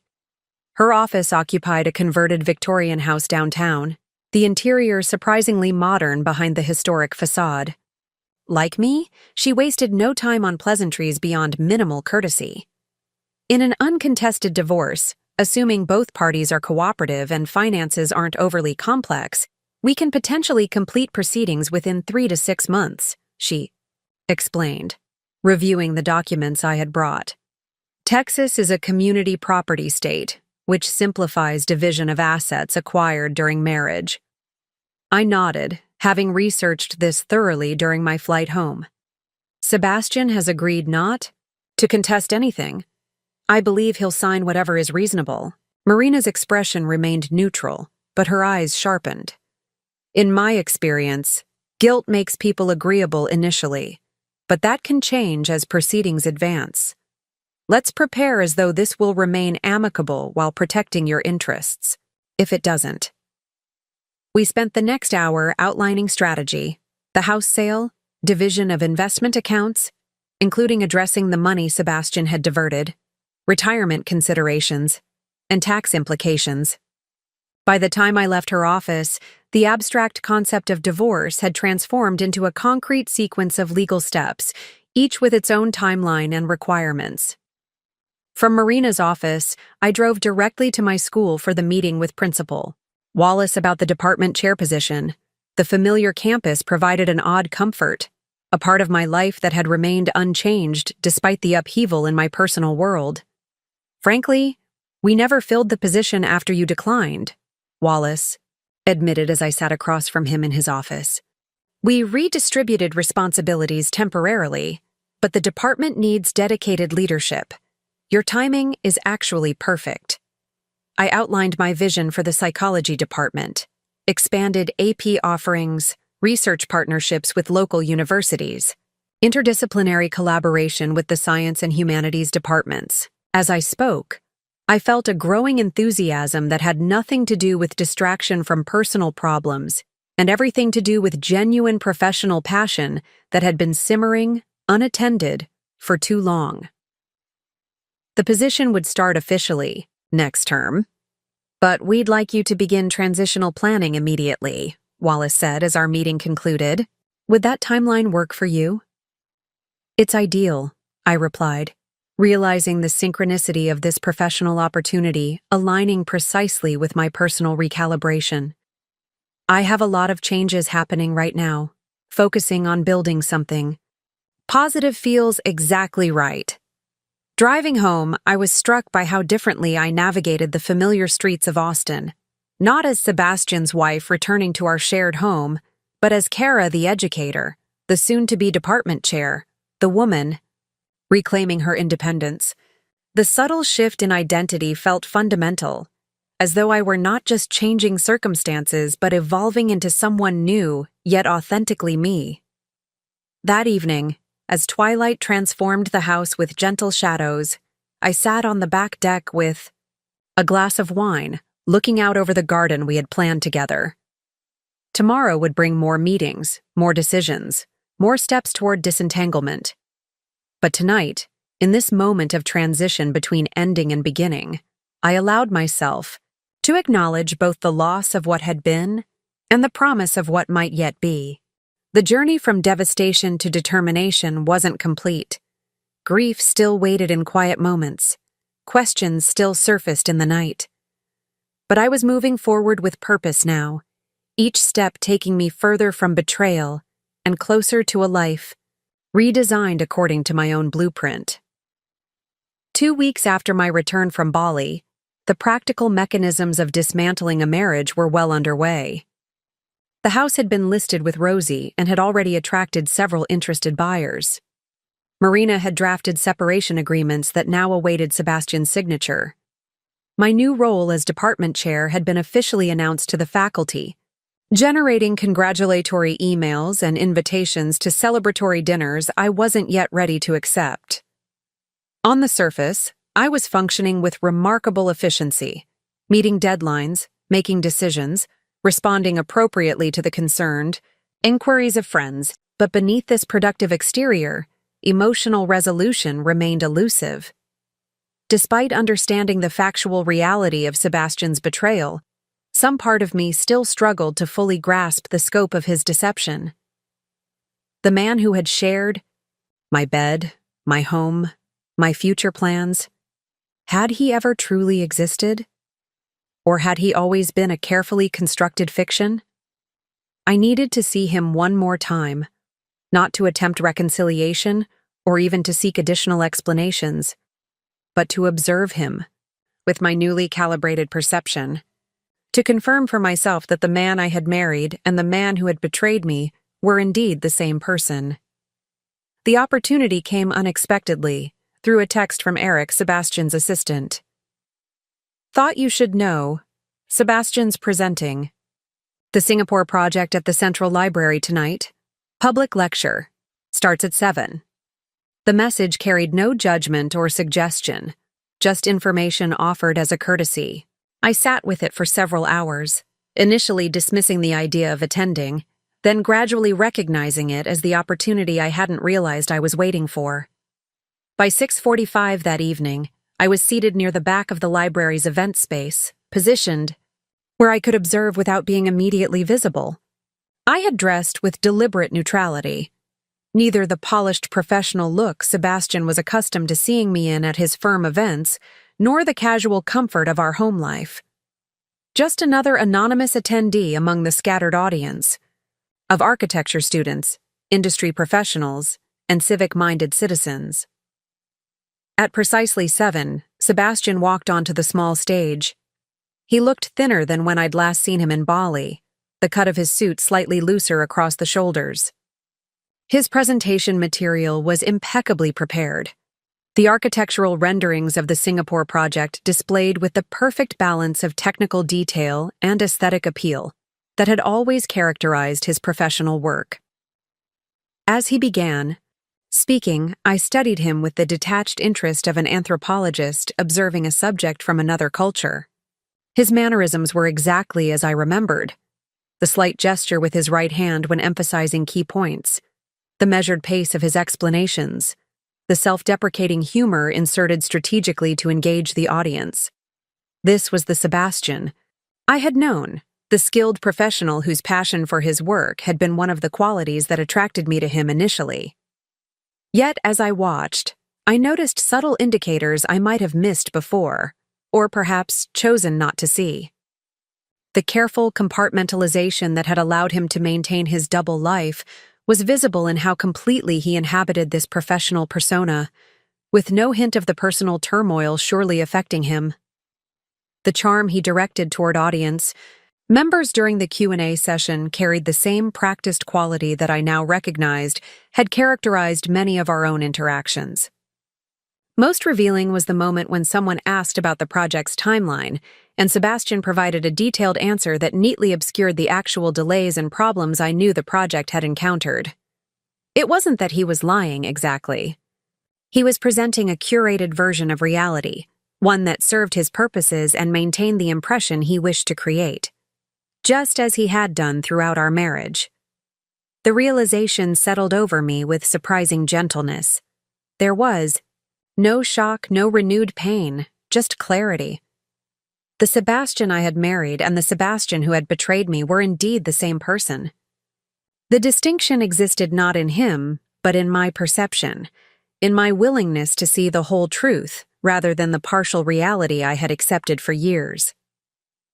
As the presentation concluded and attendees moved toward the reception area for refreshments, I slipped out a side door, my observation complete. I had seen what I needed to see. Not Sebastian performing on stage, but my own evolution from a woman who had built her life around a partial truth to one who insisted on seeing reality complete, however complex or painful. Walking to my car in the cool evening air, I felt the final piece of my emotional understanding click into place. The marriage I was leaving had been real in many ways. The shared experiences, the genuine moments of connection, the life we had built together. But it had been built on a foundation that included deliberate omissions, carefully maintained illusions, and Sebastian's fragmented selfhood. I didn't need to deny the authentic parts to recognize the flaws in the whole. And I didn't need to erase Sebastian from my history to move beyond him in my future. The complexity of this understanding felt like its own kind of freedom, the release from simplistic narratives of perfect love or complete betrayal into the more nuanced truth of human relationships with all their contradictions and complications. Daiwei. House sold faster than anyone expected. A cash offer above asking price from a tech executive relocating from California. The buyers requested an accelerated closing, eager to establish residence before the school year began. Within 6 weeks of listing, I found myself sitting across from Sebastian in our attorney's office, preparing to sign the final documents that would convert our shared home into divided assets. Sebastian arrived precisely on time, dressed in the charcoal suit he reserved for important client meetings. He had lost more weight since the library presentation, his wedding ring noticeably absent from his left hand. When our eyes met, I recognized the careful mask he wore, the professional composure that had once seemed like strength but now revealed itself as emotional barricading. "You look well," he offered as we waited for the attorneys to prepare the paperwork. "I am well," I replied, surprised to find this wasn't a polite fiction but a simple truth. "The department chair position is challenging in all the right ways." He nodded, a flash of genuine emotion, pride perhaps, or regret, breaking through his composed exterior. I always said you'd be brilliant at it. You did, I acknowledged, even while encouraging me to decline it last year.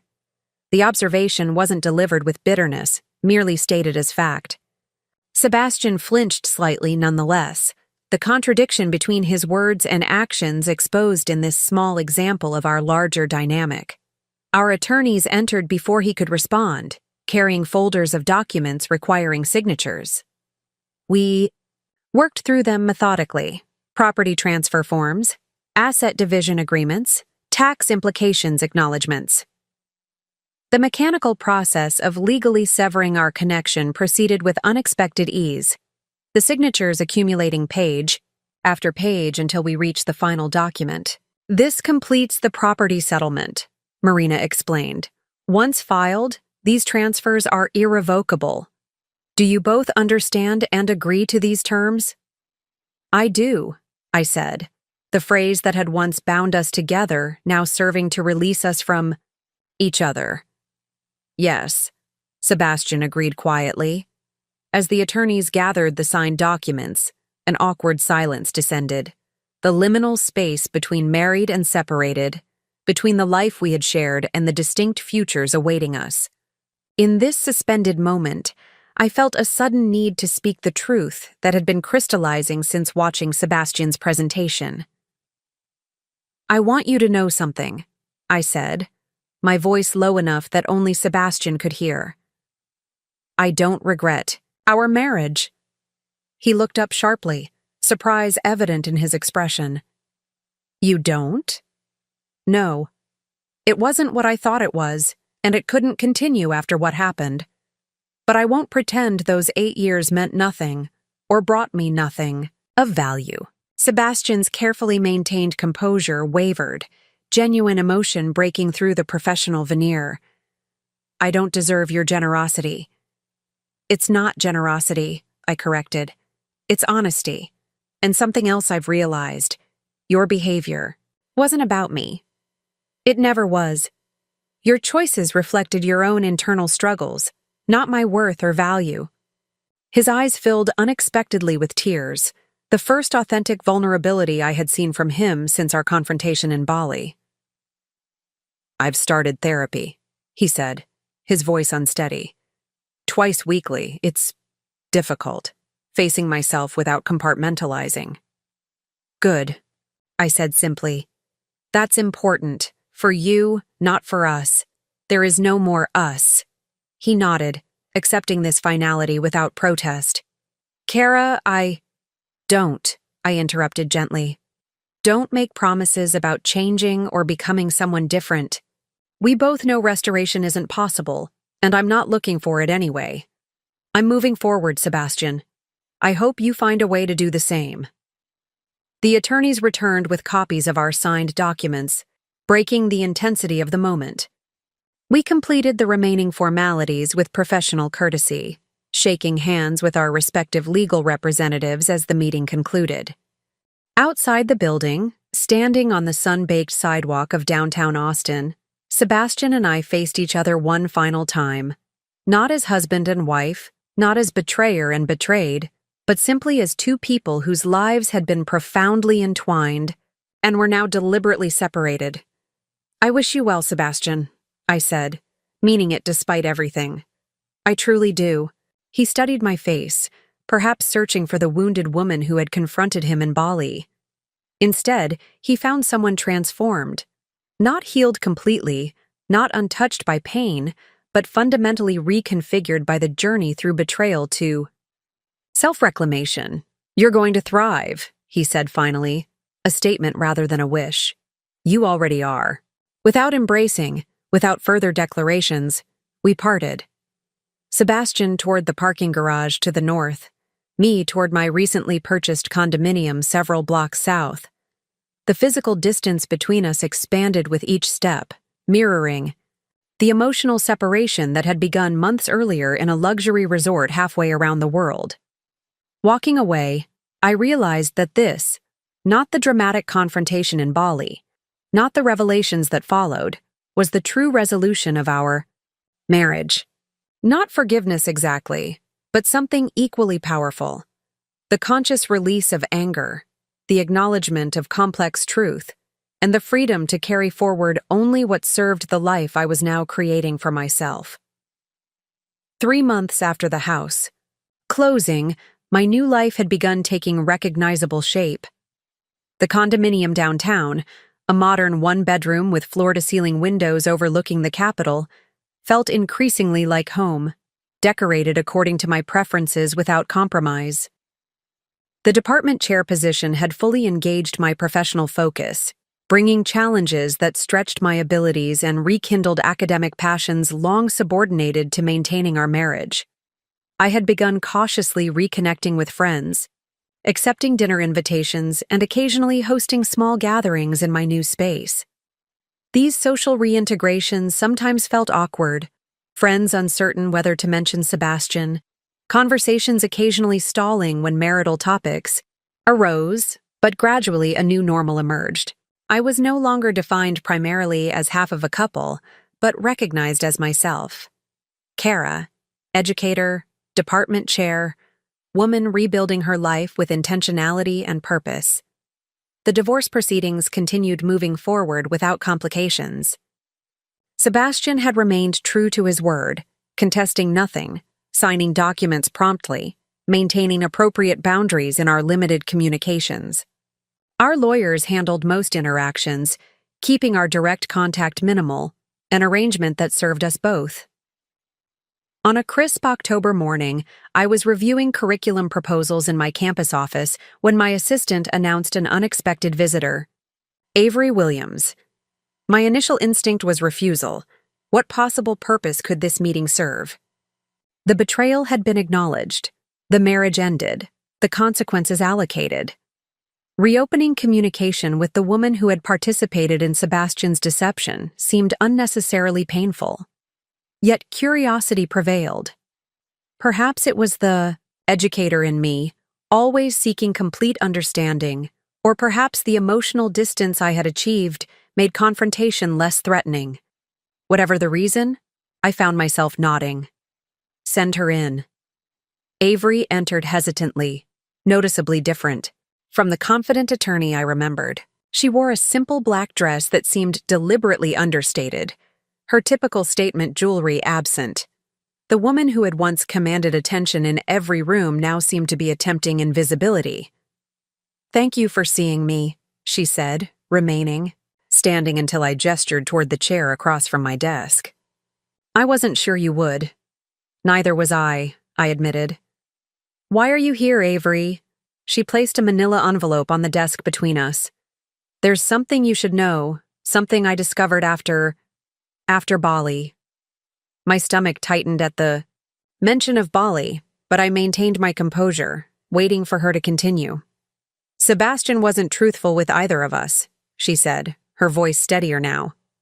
"When you confronted us, when everything fell apart, I started looking more closely at our firm's finances, at the projects Sebastian had been managing, particularly Singapore." She tapped the envelope. "There are irregularities, Kara.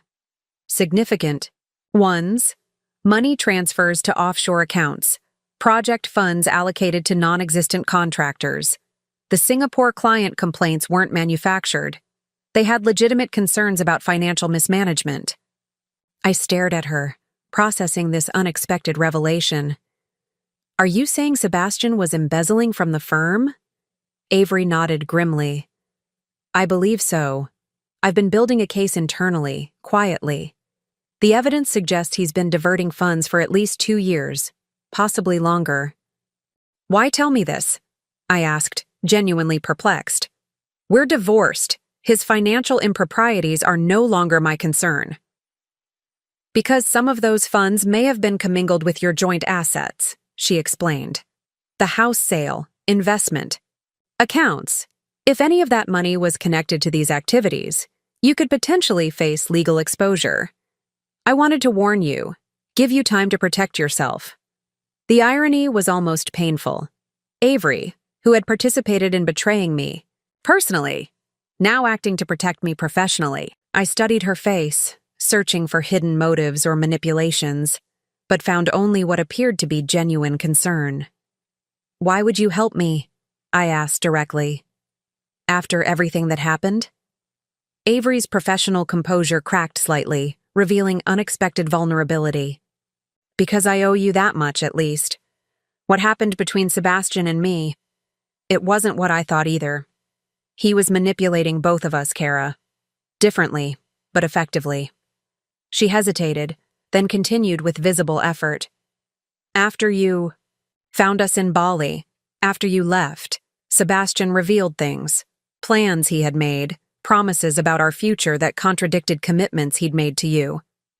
The man I thought I knew, he never existed.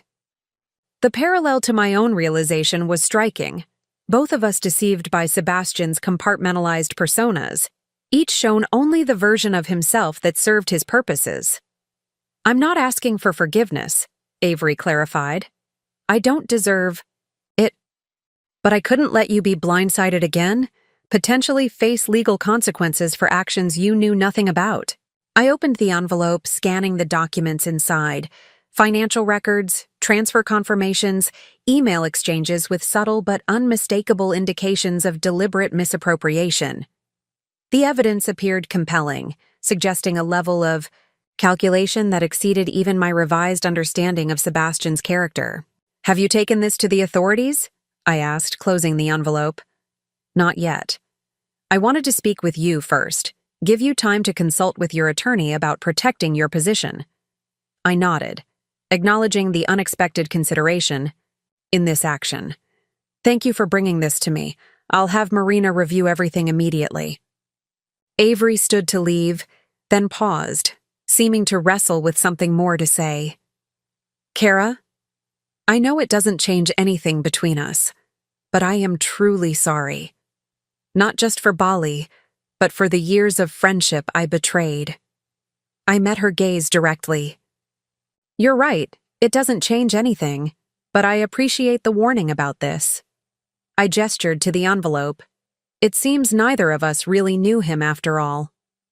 After she left, I sat motionless behind my desk, absorbing this unexpected development. Sebastian's betrayal had been more comprehensive than I had imagined. Not just personal infidelity, but professional corruption. Not just emotional manipulation, but potentially criminal activity. I reached for my phone to call Marina, recognizing that the final chapter of my entanglement with Sebastian might not be the emotional resolution I had achieved, but rather legal proceedings that would further expose the elaborate deceptions upon which our shared life had been partially built. The investigation into Sebastian's financial improprieties unfolded over the following months, with the methodical precision of a well-conducted academic study. Marina connected me with a forensic accountant who painstakingly traced and isolated any potentially tainted assets, ensuring my financial independence from whatever consequences Sebastian might face. True to her word, Avery had provided the documentation to the firm's board and appropriate authorities shortly after our meeting. Sebastian was placed on administrative leave pending investigation, a development I learned about not through personal channels, but through an industry newsletter that arrived in my email, a small but significant indicator of how completely our lives had diverged. By early spring, the legal situation had clarified. I had no exposure to Sebastian's misdeeds, having been demonstrably unaware of the source of certain funds and having already divested from any commingled assets through our divorce settlement. Sebastian, however, faced serious professional sanctions and potential criminal charges. I felt strangely detached from these developments, interested as one might be in the conclusion of a complex case study rather than emotionally invested in the outcome. The Sebastian who had committed these acts was, in many ways, a stranger to me now, a man whose true nature I had glimpsed only after our marriage had ended. On a warm April evening, as the Texas wildflowers reached their peak bloom, I hosted a small dinner party in my condominium. The guests included colleagues from the psychology department, 2 neighbors from my building, and Rosie, whose relationship had evolved into genuine friendship during the house sale process. As we gathered around my dining table, a mid-century piece I had selected specifically for this new space, unburdened by marital associations. The conversation flowed, easily from academic topics to local politics to upcoming summer plans. I had recently been accepted to present at an educational psychology conference in Kyoto, the Japan trip I had long deferred now becoming reality. Midway through dessert, Rosie raised her glass in an impromptu toast. To Kara, who has shown us all what resilience truly looks like. The others joined enthusiastically, but I felt a momentary discomfort with being celebrated for simply surviving betrayal. As their glasses lowered, I offered my own perspective. "Thank you, but I don't see the past year as something I endured," I said, surprising myself with the clarity of this realization. It was something that revealed me to myself, showed me capabilities and strengths I hadn't fully recognized before.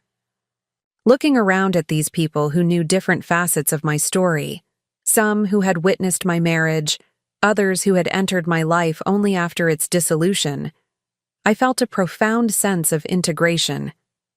No longer compartmentalizing my experiences as Sebastian had done with his life, I had instead incorporated all aspects of my journey into a more complete understanding of myself.